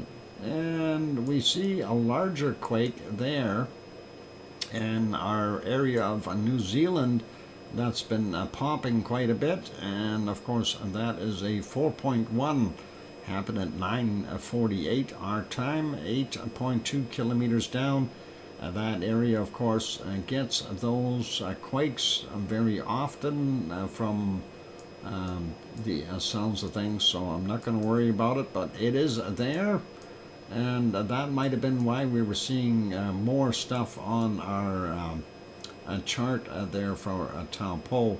We don't see anything else until we get up here by Fiji, 4.3. Yesterday's 2308, 384 kilometers down.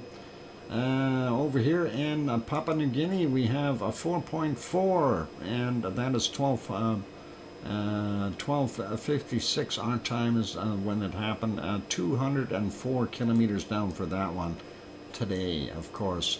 And bottom end of the Philippines, we have this guy. That is a 4.5, and that is a 1513 is the time on it, and 592.5 kilometers down, quite deep. And going over here, that's got to be Izu. Yeah, it is Izu Islands, and no, they don't have a zoo there. That's 100 and 10 kilometers down, and that's from 1:08 a.m. Then off the coast of Japan, we do see 2 other quakes. Hang on, I clicked on it. Why is it not working? Come on. Again, there we go. 4.6. 15:59 is the time on it. I see my bit rate is gone way high again, so hopefully it's not buffering. And yeah, it's crazy. I don't know what the heck is going on today. Anyway, 4.6, 1959, 32 kilometers down. Not too far away from Tokyo, which should be right about there. And yeah, okay, you're getting the buffering a little after the fact. Hopefully it'll stop buffering. And Russell Brainerd, welcome. And hopefully it's not doing it too badly now. We're back to normal bit rates, so it should be pretty steady. And I wonder if we got more issues with our wonderful internet today, because normally my bit rate doesn't jump up. If it goes low, that's typical, but going up, that's a little odd. So hopefully you're all back. I'll keep going, and we'll hit the other one, 4.6, 6:06 a.m., and that is from 10 a.m. And we see one more in Japan, up on the northern island here, 4.4, and that is from 1528, 85.5 kilometers down. Thank you, Sue. And yeah, that kind of takes care of those quakes. We don't see anything in Tajikistan. We do see one here. That is on the Arabian microplate. And that one is a 4.1 from 1949, 10 kilometers down. And he has a buddy here in Turkey, 4.1, and that is from 9:40 a.m., 6.6 kilometers down. Having said those, we do not see anything else in the Anatolian plate, or what is that?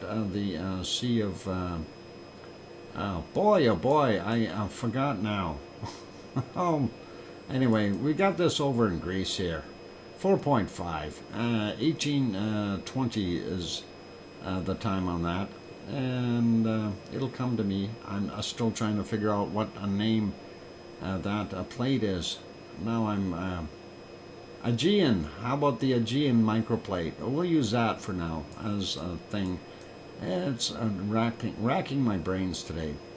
And the other one here, Romania with a 4.9. It's still shaking things there. 8:02 a.m. 10 kilometers down for that one. So that is it for our quakes today. Don't see anything else further up, and don't see anything else further down. So yes, back from the diversion. I hope yes, Sue, I already got that. But thank you. Yeah, I had a trouble getting that into my head, the Aegean Sea. Let's take a look at what's happening out in the wonderful African islands of the, I guess, the Canary Islands in Africa. Oh, sneaky volcanoes there, eh? Anyway, that is pretty cool. Don't see anything too exciting. This is old, that's old. We do have the newest quake up on the ridge, and that is a 1.5, 9 kilometers down, came in today at 1549. And that, of course, is La Palma. And for those who are not familiar with it, I'm going to actually draw on here, and we'll see if you can understand this. So Cumbre Vieja is actually this area here. That is a oh, and that didn't work. Oh, I'm in the wrong screen. Let's do it this way. That is a Cumbre Vieja. That whole block. So for those who don't know, that's the old summit, as they call it, Cumbre Vieja, and it does extend right from the crest here, the edge, all the way down. Actually, partially a little bit further even, but that is Cumbre Vieja, the whole system, and of course ours went on there. So there is a lag time when you say something and I reply. When you get it, it's about a minute later. Wow, we are that delayed, and that is interesting, and that is weird. So I don't know, what are we gonna do? We have to get better internet. Anyway, let's start out with our SO2 map. Hopefully that will go over well, and we'll leave the volcano map alone for right now. And SO2, I'm going to refresh real quick. Hopefully my bit rate won't go sky high again. I'm watching it. It's relatively steady right now, so we should be okay. And yeah, I noticed earlier some of my channels, or the places that we are looking at, they've dropped down in the quality, and they're not live, and that is on a lot of them, and I don't know what the heck is going on, if it's the internet or if it's just my place, but they all seem to be doing that, and I noticed that on both my computers. So actually all three of them that I've got going here right now, so it's kind of weirdish. Let's get rid of that green square though. Let's clean that up, and we will get over to the other page and look at our SO2 map. And not bad looking for today.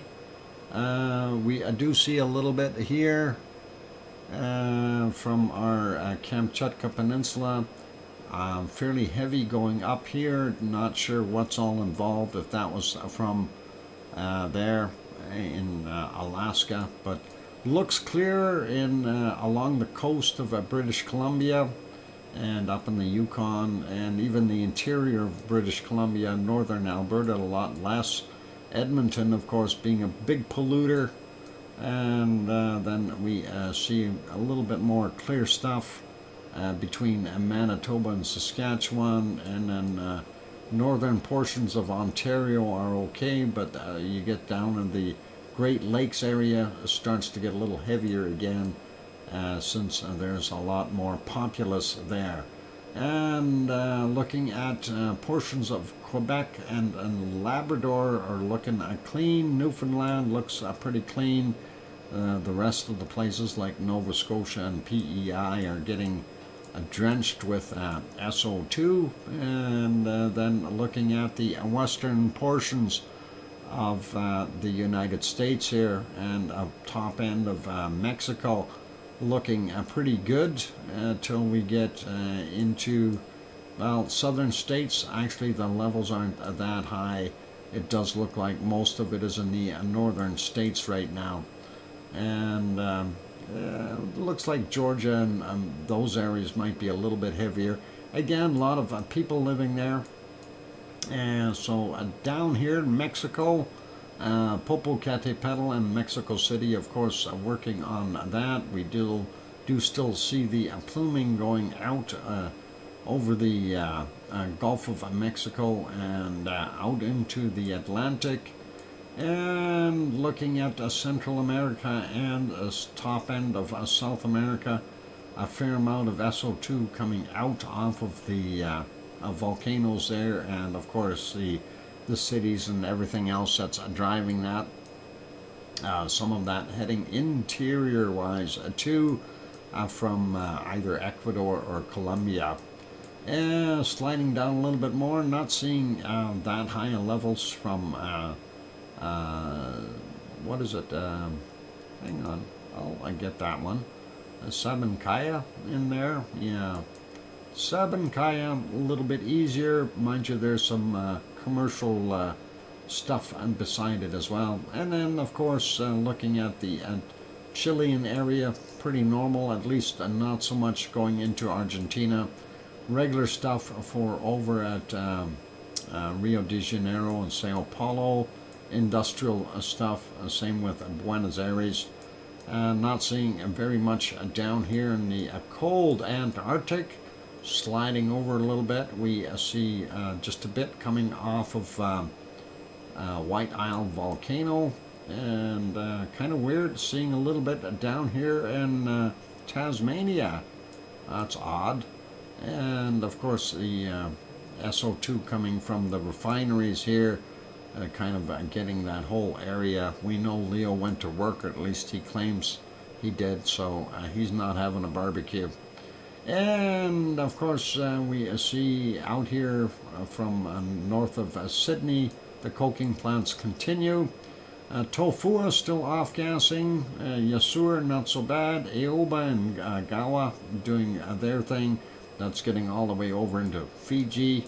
Looks like picked up a little bit there in Papua New Guinea.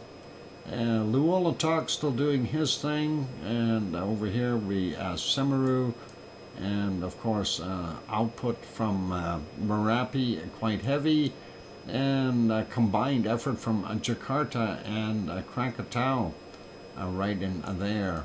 Ibu and Dakono still working away. Melon and Bulusan not so bad.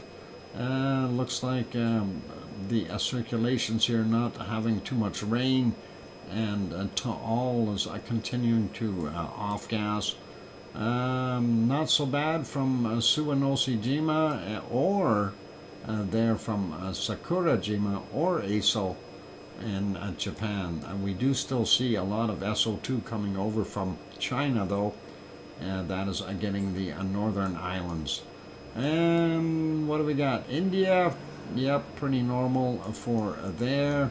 Sliding down, kind of surprised to see a little bit of a plume around, what is that? That's, this is Reunion Island here, and that is Martin, yes, if I said it right, there. Not sure why they've got something going on. Anyway, yep, refineries for gold is still working away in South Africa. And Congo.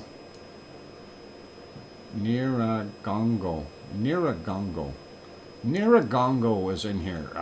Goma 1 and Goma 2. And some coking fields as well, where they're making coal. And that's in the DR Congo area. RTVE showing up a little bit more, and that is cool. And then, of course, not so much from this refinery, but we see heavy stuff coming over on the other side, including Kuwait, as well as Baghdad and to the north. So all of those are getting it pretty bad, and not sure what the heck is going on here. Why have we got such heavy plume in Macedonia, sorry, I mispronounced that. Macedonia. Or is that coming out of Greece? Macedonia. Nasty. Hopefully they don't have some kind of chemical fire or something going on. Hardly anything coming out of Etna, which is really, really disappointing. Etna, Stromboli, and Volcano, quiet. And looks like Spain, Portugal, France, Germany fairly light, England clean, Denmark are really good, and Norway and Sweden is good. Finland's got a little bit, and Iceland is clean as well. So that is it for there. Going to turn the weather map on. We'll get to the weather map after the break. So please don't go away. More to come, and we'll put you back on some Kilauea lava in the meantime. So for those good people who are here, if you have not yet hit that like button, give it a quick bop. Also, if you have not yet subscribed to the channel, please do consider subscribing. That'd be awesome. And on that friendly note, I'm your host, DrFox2000. I'll be back in about 5 or 6 minutes. Gonna take a break, and keep smiling. Play nice in the lava.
And there we go. The microphone is back on. I hope everyone is still hanging in there and not lagging too much.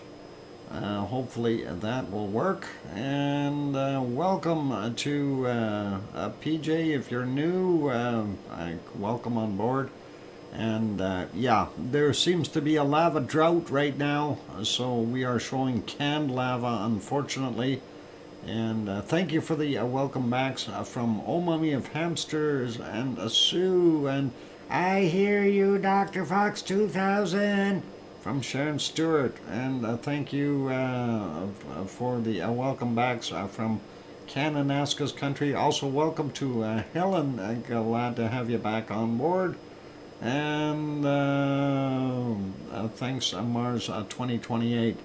Okay, before we get into doing the weather, let's do the volcano report. Since we've heard all of the other stuff already, we'll get to the ones here. First off, from late yesterday, from Sunday, we do have 5 volcanoes that were doing their thing, and hopefully this will come through with my audio.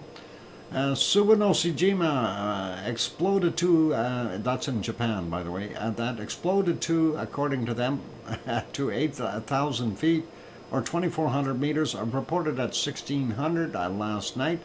And then Sabancaya in Peru, undetectable at 1730 or at 2345, so no real report there. Remnant of volcanic ash emissions from Popocatepetl seen on satellite imagery to 21,000 feet or 4,600 meters, reported at 1900. Sakurajima in Japan from erupted to 7,000 feet or 2,100 meters at 2,100. And then again, also same height at 2145. That was last night. Ibu over on Halmahera, Indonesia. Halmahera Island, I think, Indonesia. Anyway, volcanic ash emissions observed to 7,000 feet or 2,100 meters at 2,300 last night. And today we have, for Monday, 14 volcanoes. Reventador in Ecuador, volcanic ash to 15,000 feet or 4,600 meters, reported at midnight. Then occasional volcanic ash emissions to 14,000 feet, 4,300 meters at 8:30 a.m. Semeru, East Java, regular volcanic ash to 14,000 feet, 4,300 meters at 12:15 in the morning, or 00:15 if you want to call it that. And again observed to 15,000 feet or 4,600 meters at 12 noon. Dakono, which is the other buddy of Ibu, and same island, 7,000 feet, 2,100 meters, reported at 1 a.m. And then again at 1,300, same height. And Nevado del Ruiz in Colombia, sporadic emissions of volcanic ash reported at 1:15 a.m.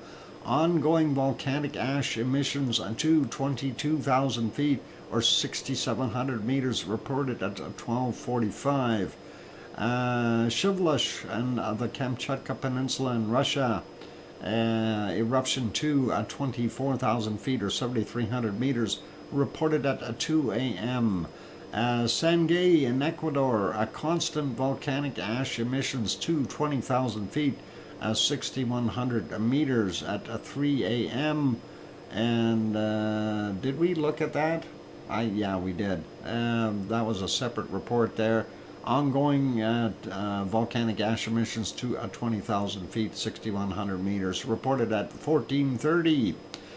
Cotopaxi in Ecuador, volcanic ash not observed, reported at 3 a.m. Fuego in Guatemala, and that was from occasional to frequent volcanic ash to 16,000 feet of 4,600 meters, reported at 3:45 a.m. Continuing volcanic ash emissions to 16,000 feet, 4,900 meters at 15:30.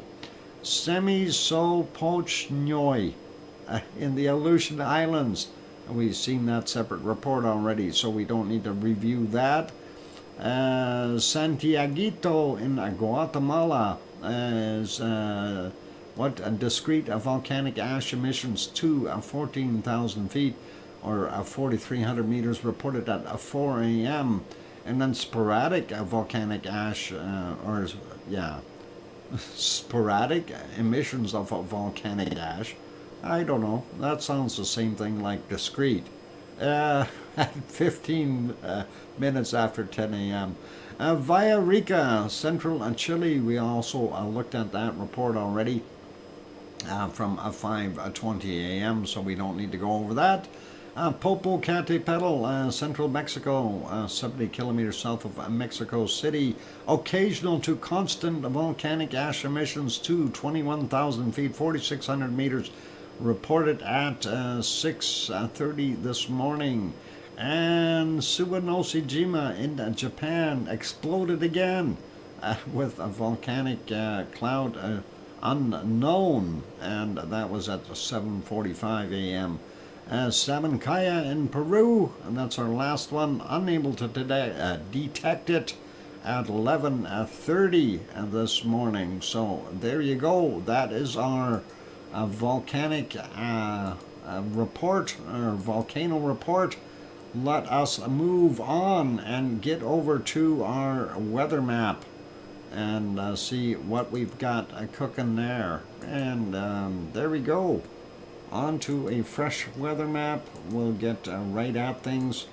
And looking at North America first, of course, we see it is a lot warmer in Alaska. And here in the Bering Strait, we've got a real heavy circulation. So that may be helping us. We see some downward circulation, kind of a high sitting there. This high possibly helping it. And another low sitting off the coast of North America. All kinds of neat phenomena as that weather turns. That should be a new sitcom, or no, what do they call it? Soap opera. As the weather turns. Tune in tomorrow for new stuff. And about 7 or 8 out there in the rock. Vancouver showing 9 degrees. Edmonton, a wonderful 1. It's actually warmer than that in Edmonton. And let's see. I think we got up to about 4 today. Let's see what it is. Calgary, on the other hand, showing -2 or -3, depending on where you point your hamster.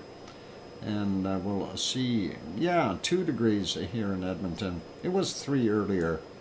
And let's see what Swift Current, Burr, -14 Celsius. Kananaskis country is freezing down there. And of course we go over to Winterpeg, -15 or 16, and Judy M's place about the same. Not so good for them. We do see that cold up here.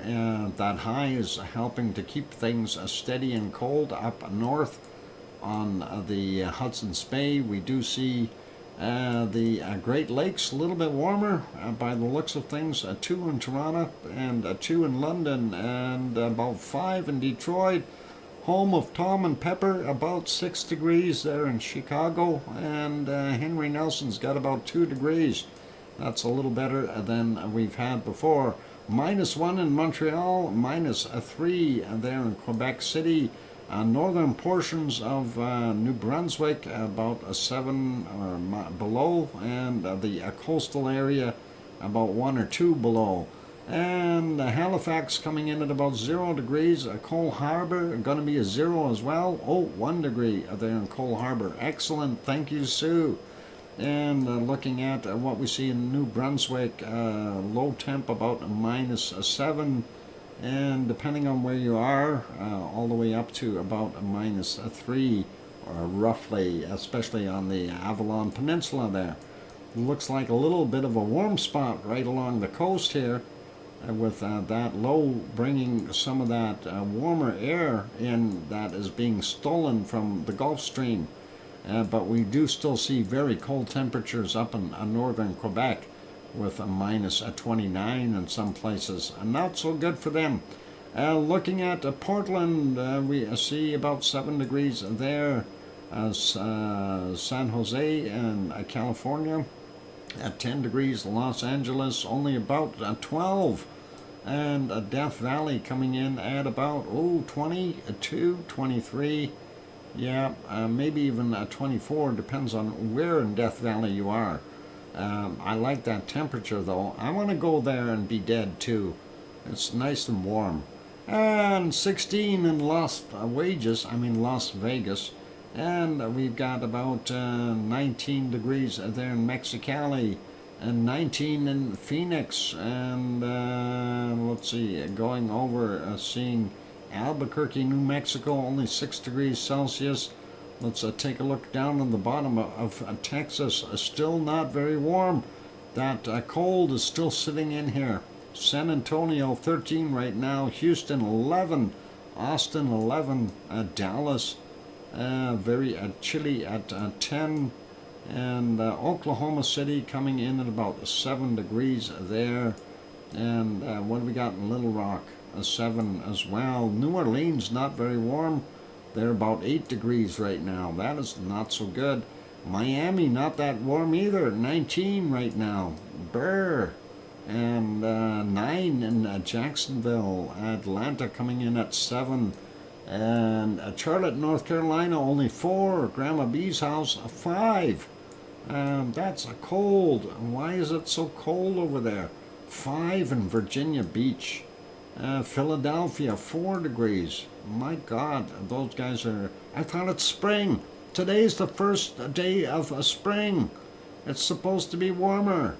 4 degrees there. Columbus is in Ohio, right? We see 3 there in New York, about 4 in Boston. Columbus is 3 degrees. That's roughly about, you'd be about 36, something like that, 35, 36. Not good. Not good. Need to be warmer. Anyway, let's take a look at Mexico real quick. And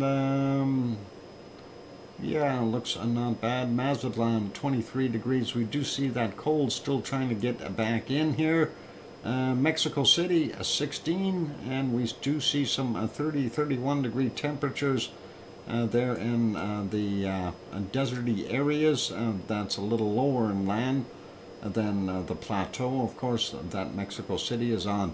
27 in Acapulco, and we start moving along and looking at Cancun. Only 22 degrees, 21 degrees there. Not that good.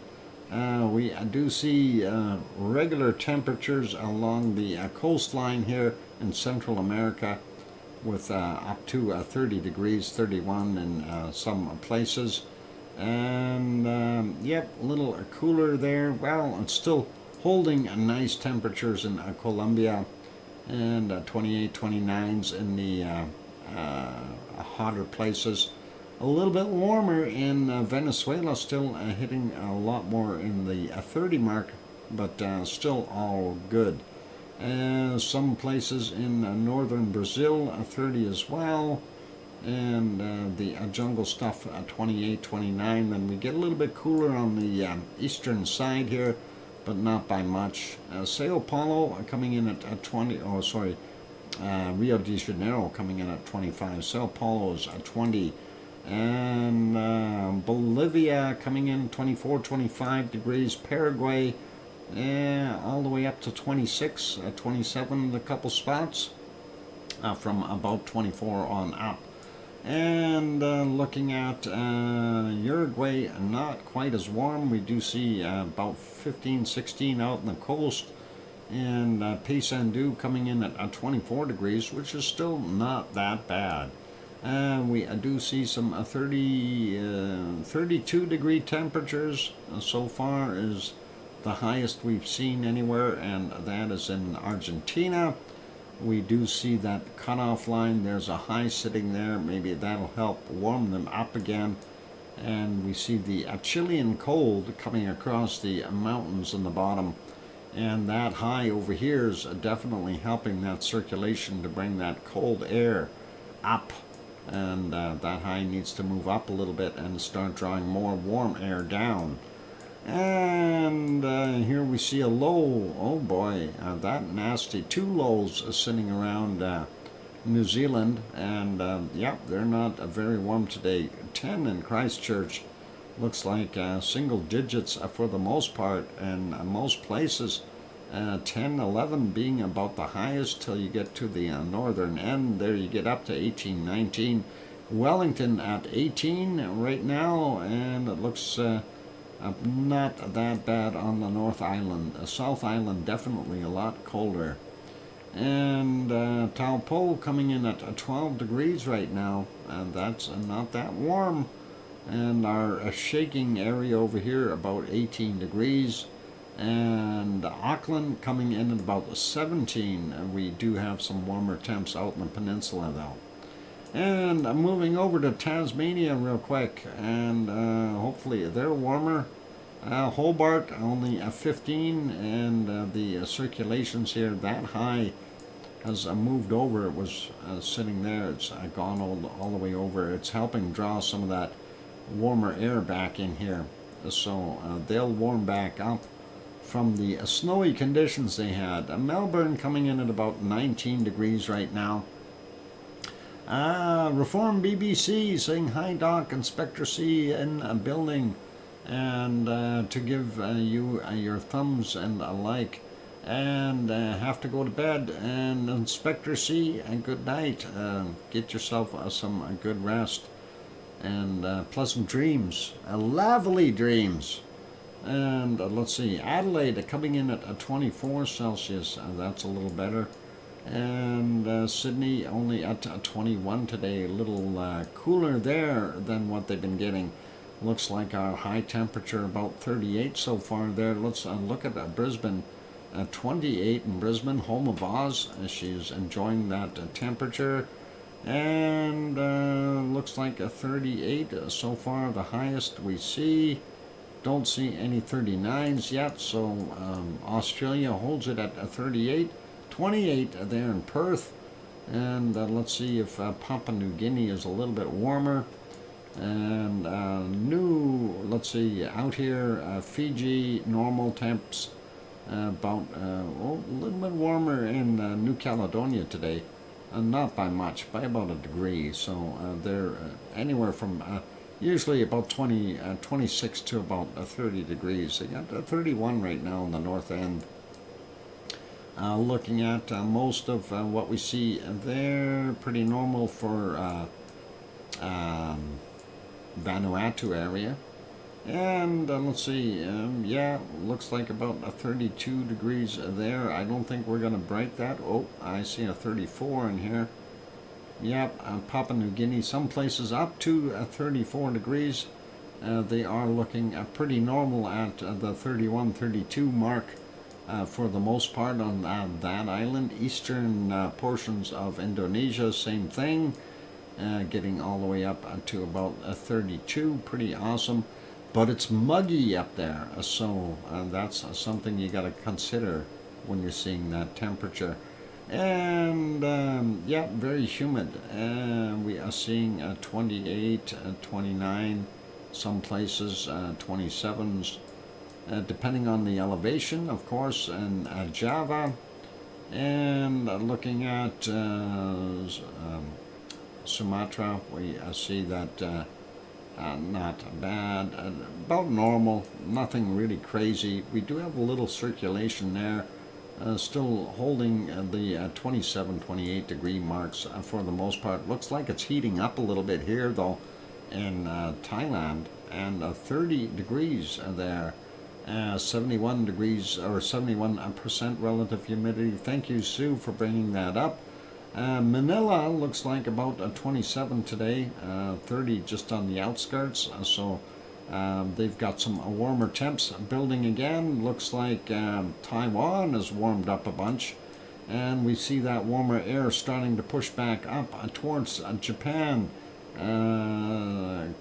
Kagoshima down on the bottom end here, 16 degrees.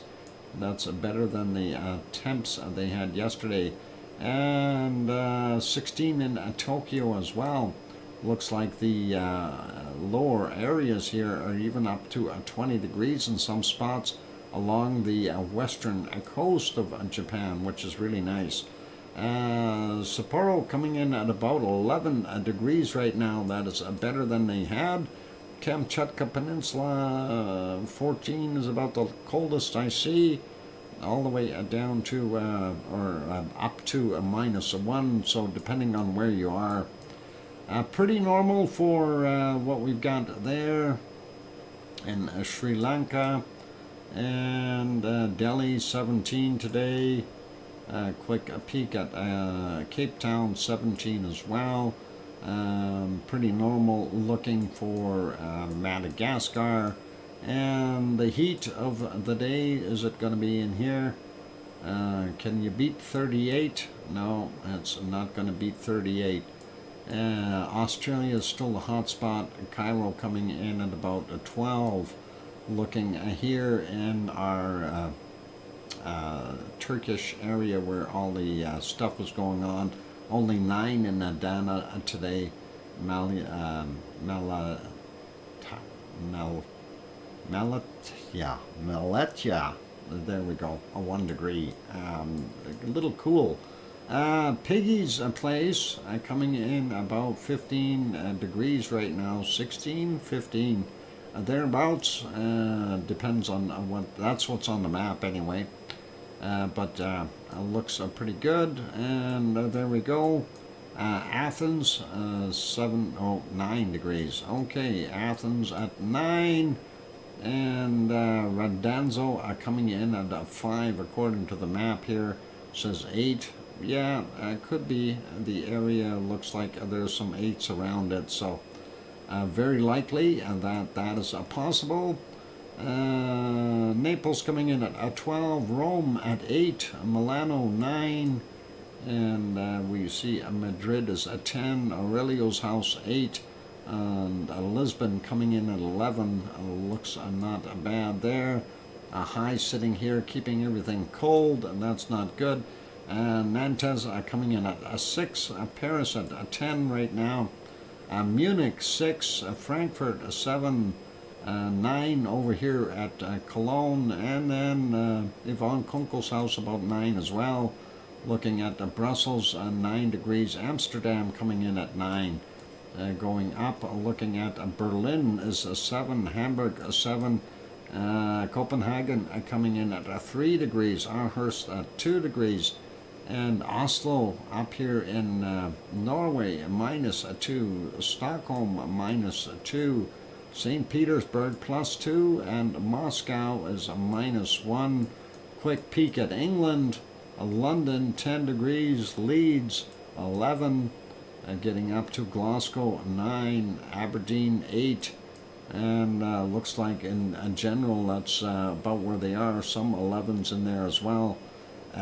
Dublin coming in at about 9 degrees, and the home of Irish Monk about 9 degrees as well, I think, in that area, 9 or 10. And there we go, only one place left. Let's take a look at Reykjavik, and looks like they've got a windy situation at about 0 degrees right now. So, +1, all right, very close, and that is all good. Anyway, it is time for me to take another break, ladies and gentlemen. So we see that warmer air pushing up, but that cold, that flow here is keeping that cold. So that warm air needs to push more. A little bit more push. Get Iceland to warm up and thaw out. Grenzed, welcome. And I'm going to go take a break. After the break, we will get at precipitation. And no worries, and we'll continue on. Let me put you on back on some warm lava. And of course, that is Helima-Uma'u crater in Kilauea, in the big island of Hawaii, in the state of Hawaii, in the middle of the ocean. And we forgot to do the earthquakes there, but that's okay. Nothing happening there right now anyway. Nothing big. And I'm going to be back. Don't go away. I'll take a break for 5 or 6 minutes. For those good people who are here, if you haven't hit that like button yet, give it a quick bop. Also, if you are not subscribed as of yet and you're liking the show, it's sitting on the outside peeking in, please hit that subscribe button. Help us out and let us grow. And that would be awesome. Lower Hutt, New Zealand, as opposed to Upper Hutt. Lower Hutt is 19. What is Upper Hutt? Upper Hutt should be about 22, right? I'm kidding, Granzette. I have no idea if there is an Upper Hutt. I know the Lower Hutt, though. I heard of it before. I'll be back. Keep smiling.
there we go. Microphone is back on. Welcome or welcome back, everyone. I'm your host, DrFox2000, here in Edmonton, Alberta, Canada. And minus 23 in Alaska is too cold for me. I don't want to be anywhere where there's really cold. Anyway, I'm glad to have y'all on board here. Amend that to a minus 22 degrees. All right, and I hear you, Dr. Fox 2000, from Sharon Stewart. Thank you. I was reading that upper hut and lower hut thing, and of course, I'm currently just up the hill above the fault line, and not good if it moves. Okay, Grenzed, you take care, and it sounds like you're at the upper hut.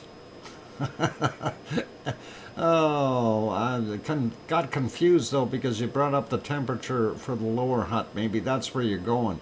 Thank you for the welcome backs, Sue. And that's good for right now. Let's get over to our precipitation. We will continue on with the show.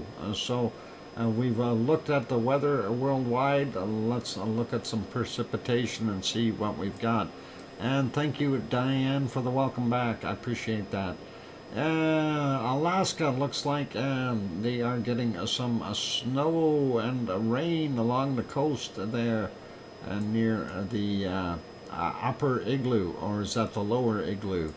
Anyway, looking at the British Columbia coastline, including the Queen Charlotte Islands, the rainforest area, and up here in the Alaskan Panhandle, and that is all getting some rain all the way down to central Oregon, and that is sitting all the way into, I guess even Yellowstone is involved with that. Idaho got some of that, and it's going all the way down through, let's see, all the way into New Mexico and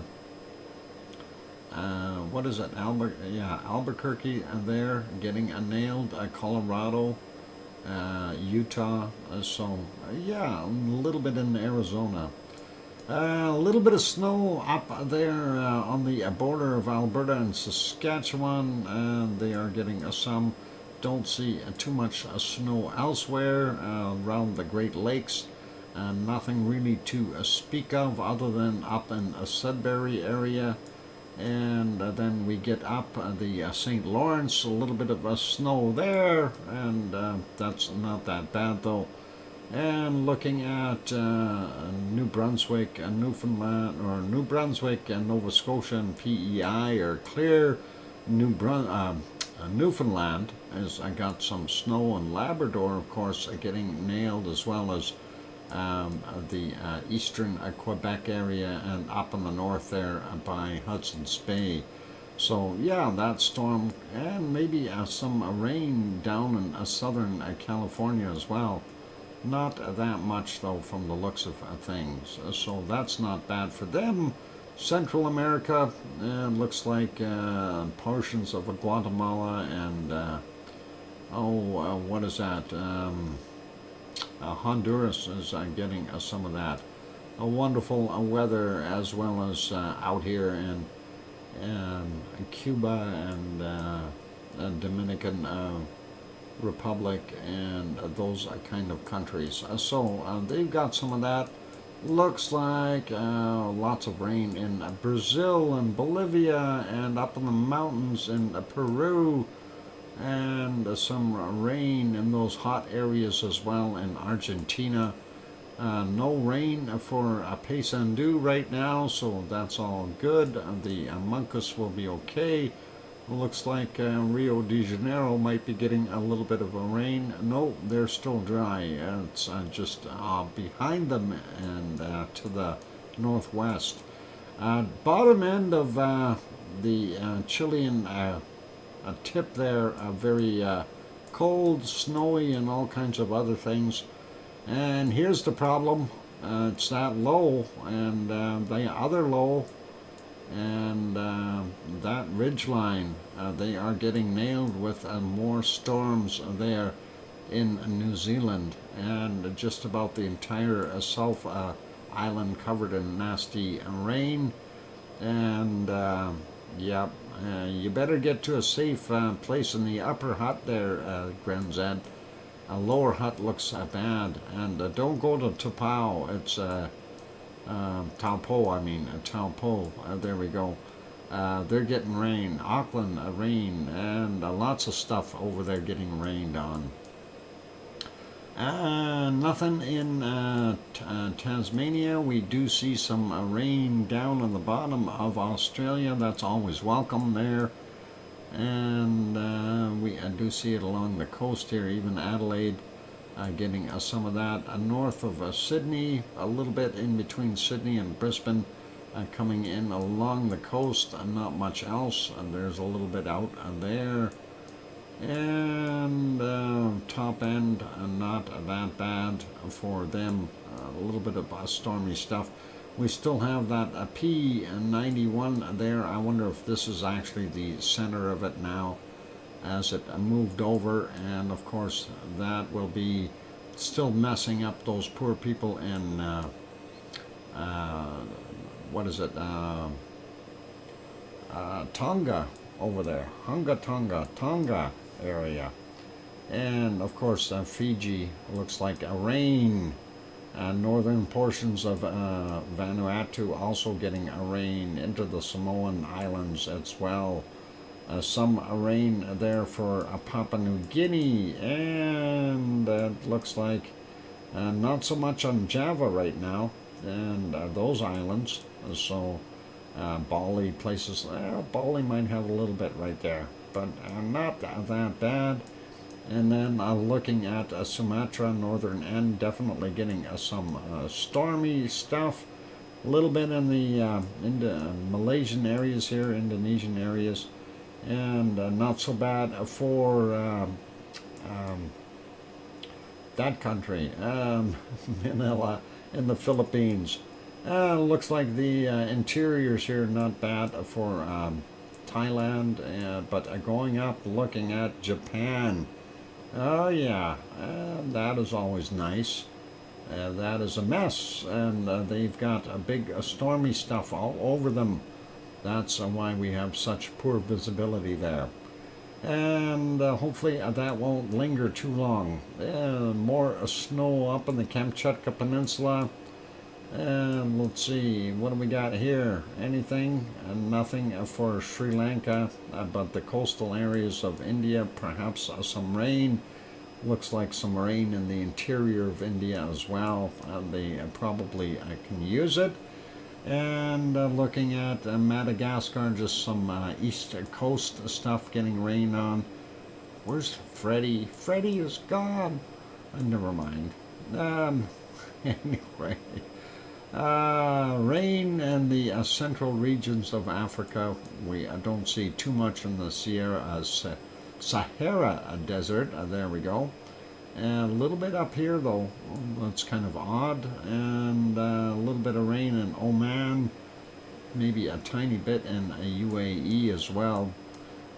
Looks like most of Saudi Arabia is dry. We do see some rain along the areas here in Iran and Iraq, and not so much rain there in Turkey. Some snow in the northern areas, so not just isolated stuff. Anything for Piggy? No, Piggy gets nothing. She'll be okay. Piggy has to travel the roads tomorrow, so hopefully her weather will stay calm and nice. Looks like Sicily has definitely got some nasty stuff on top of it, as well as the bottom end of Italy. Actually, lots of Italy has got bad weather, and that is going over here into Albania as well, and those areas. So not so good for them. Looks like Spain and Portugal are not bad. Most of France looks okay, with the exception of the tip here, and going up a little bit from between Paris and Reims, going up. Reims, Paris and Reims. Reims? Reims. I think it's Reims.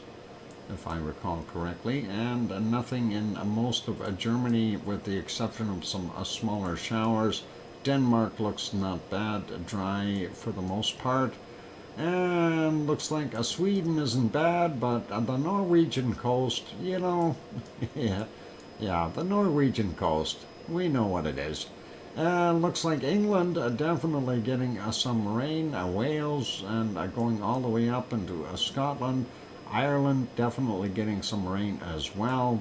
And here's that system cutting across just at the bottom end of Iceland and leaving some snow for that would right be in the area yokel and possibly a catlap.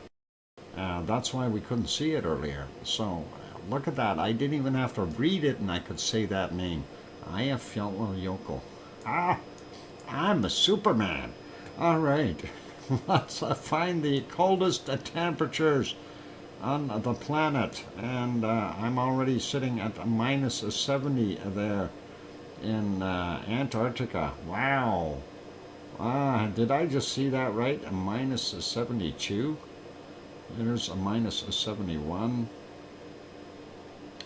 Let's see if we can find that again. A minus 70, 71. I thought I seen a minus 72 there for a second. I'm pretty sure I did. It's just, I went over it so quickly. There it is, right there. A minus 72. Let's check the area. Minus 72 so far. Let's cruise around here a little bit. And there's another minus 71. Wow. Yeah, that'll give you a frostbite in a hurry. 59s, nope, 60s, 66, 70, 71. That'll frost you. So a minus 72 so far for the cold point for me. Let's see if we can find something just a tad colder, a minus 72. We're getting in the tropical areas here now. Minus 58, 60. Let's see, what do we got here? Yeah, minus 50s. Warmer, colder. No, the highs are not working for me down there. They're opposite. And 60 something. 61, 62, 63, 65, 66, 68, 70, 71. Let's find that 72 again because I'm sure there's a minus 73 here somewhere. There's a 72. And let's see if we can, oh, I see it.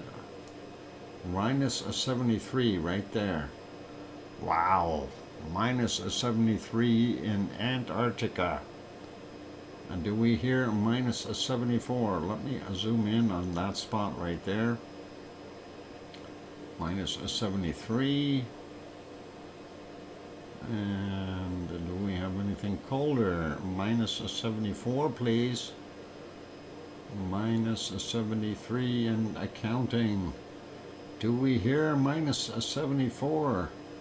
No, we don't because it's all frozen. We can't hear anymore. Our ears fell off. All right, I'm going to live with a minus, well, I'm not going to live with it, but I'm going to say minus 73 degrees because that's what I found there. That is horribly cold. Let's warm up a little bit and go to Greenland. Greenland is nice, isn't it? Yeah, Greenland is a minus 46. We got colder. Uh-oh.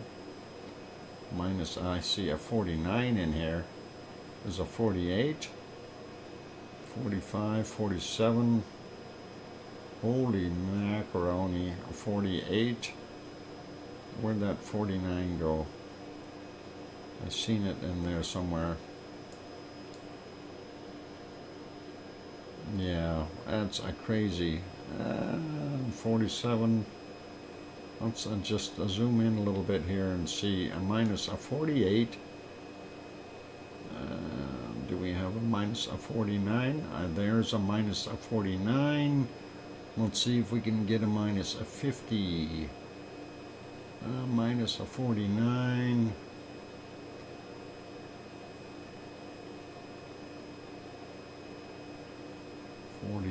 A 49. Minus a 49 is cold enough. There's a more minus a 49s. Oh, I see a minus a 50 right there. Minus a 50 degrees Celsius. Let's find minus a 51. Minus a 50 and counting. And let's go down with the count. Oh, I'm going to get frostbite just looking at this. All right. Let's just zoom out here for a second. My eyes are going buggy. We have minus 50. We want a minus 51. And I don't think I'm going to get it because that is going to be too tough. So minus 49. Yep. Back to where's the minus 50? Right there. Oh, there's a minus 51. There we go. A minus 51 degrees Celsius in Greenland. Do we have a minus 52 there? Minus 51 so far. No, let's take another look and see if we find. No, minus 51. Let's zoom in on a minus 51 and see if we can find a minus 52. Minus 51. 51. No, I think that's probably the coldest I'm going to see there. Minus 51 degrees Celsius there in Greenland, which looks awful white to me. All right, a Canadian Arctic. Oh, looks tropical compared to Greenland. And let's see what we can find. Minus 37 so far. And let's see, can we find anything colder? Minus 37. Nope, nope, not there, not there. What about over here? Anything cold there? Minus 33. No, not so bad, not so bad. We gotta look up north here. There's gotta be some cold islands. Polar bears will like it. Oh, there we go. Now we're cooking. Some cold stuff. Minus 37. Let's zoom in on here and see if we can find. There's a minus 39 right there. All right, what about the other side here? Minus 36, no good. Minus 39 so far. What about there? No. Minus 39. What about over here? Minus 38. 37. 36. No. What about this spot? 37, 38. No. What about here? A minus 37. No, that ain't gonna do it. Minus 34s. Nope. What about these up here? Minus 36. 37. We're looking for minus 40. We got minus 39. We want minus 40. I don't know if we're gonna find it. Some of these other spots. No. Oh, hang on. What's this? A secret spot up here. Minus 36. No, that ain't gonna work. We got minus 39. We need a minus 40. Oh, that's Greenland. Can't go over there. That's a bad. Okay, so minus a 39 is what we've got so far. And looking here, I don't see anything else. That is really cold. 38, 39, right there. There's a minus a 39. We need minus a 40. Come on, minus a 40. What about along here? Nope. And minus a 36. 37. 39. What if I zoom in over there? Do we have a minus a 40 in here? 39. I need minus a 40. Come on, show me minus a 40. Oh. Darn. No minus a 40s. Okay, I'm giving it up. I'm going to say minus a 39 for there.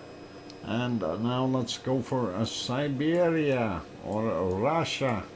Siberia is actually this area, but that's okay. Well, I'll take northern Russia too.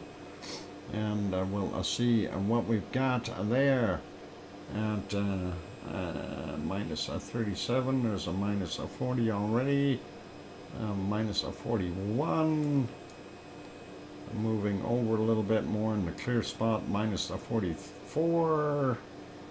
Right there. Minus a 44, minus a 45. 45. Let's see if we can get a minus a 46 somewhere. Oh, 48. There's a minus a 48. 49. Minus a 49. And minus a 49. Let's look for some colder spots. So a minus 49 so far. There's a minus 46 again. 45, 44, 46. We got 49. We need a minus 50 is our next number. 44, 41, no, 43 along here. 44 again. 44. Boy, that is a cold still. But it's not as cold as Antarctica. There's a minus 46. We've got minus 49. We need a minus 50. 45. No, getting warmer down here, I think. Yep, and that's the tropical portions. 43, no. 42, no. 46 there. If we zoom in and just scan that area, 44, 43, 46, 45. No, that ain't gonna work. And and there's a minus 48. Let's take a look here. 47, 48, 47 along that river. 46. Yeah, 48 for sure. There we already got minus 49 though, so let's keep hunting. And let's see, what have we got? Minus 42, 44, 45, 46. Am I going to have to settle for minus 49? That would be horrible. Minus 49 so far. Let's see. Do we have anything better than minus 40? There's another. Let's zoom in on that area.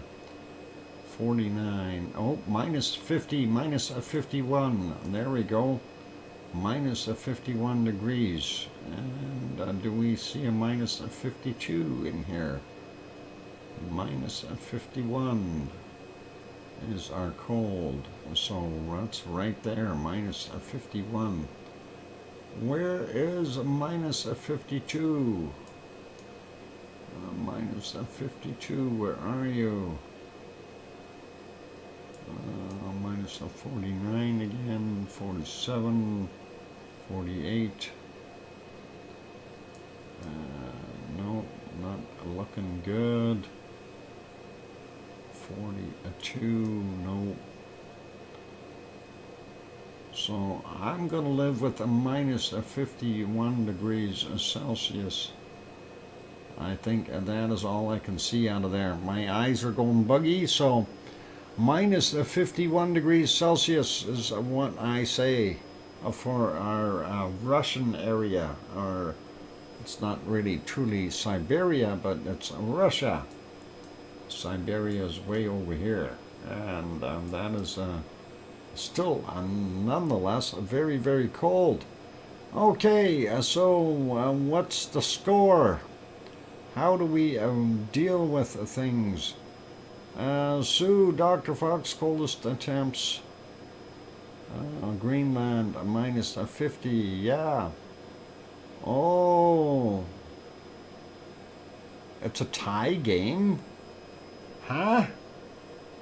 Minus 73 in Antarctica, yes. Minus 51 in Greenland is what I found. Oh, Sue found minus 50 in Greenland. Okay. And Canadian Arctic, I found minus 39, and she found minus 40. Okay. And Siberia, we matched. So I guess it's yeah, give one and take one, and excellent stuff there, Sue. And I guess you found one that I didn't, and I found one that you didn't. So all awesome. Let's leave it as that. And a tie. It is a tie. And welcome, C&D boy. About time you got here. Awesome. You'll go feed the animals in cold places. Awesome, Sue. Thank you very kindly. Appreciate that. And let's wrap up the stream for today. And we'll get you back on some warm lava. And thank you for doing all that fun stuff. So on that friendly note, it is time to wrap it up, you guys. Thank you, everyone, for hanging in there. Thank you for all of you hitting the like button. If you haven't hit the like yet, please do give it a bump on the way out. And also, if you haven't subscribed, consider subscribing. And on that friendly note, it's time for me to wrap it up. Thank you to our moderators. And the first one that I seen here is a C&D boy. I don't know where the rest of them went. So all good. Thank you, Arizona Snowman and Piggy, and of course C&D boy, as well as Gary 24/7 Live, AZ Skies, and Lucas Snow, and Joseph Fields, wherever they all may be. And I know where Piggy is, and she's sleeping because she's got to get up really early to go and take the boat over to Rhodes to be able to get checked out by, or meet with the surgeon or whatever. So that's where Piggy is tonight, just so you guys know. Anyway, thank you everyone for being here. Appreciate all of you. Real quick list on the super chats are none, and memberships are none. So that is pretty easy to deal with. And thank you everyone for being here. I appreciate each and every one of you that is a member. Special thank you goes out to Sue, of course, for providing the volcano report and stuff like that. That is always helpful. And thank you very kindly, Sue. And on those notes, thanks to the mods, and thank you to all the lavaliers here.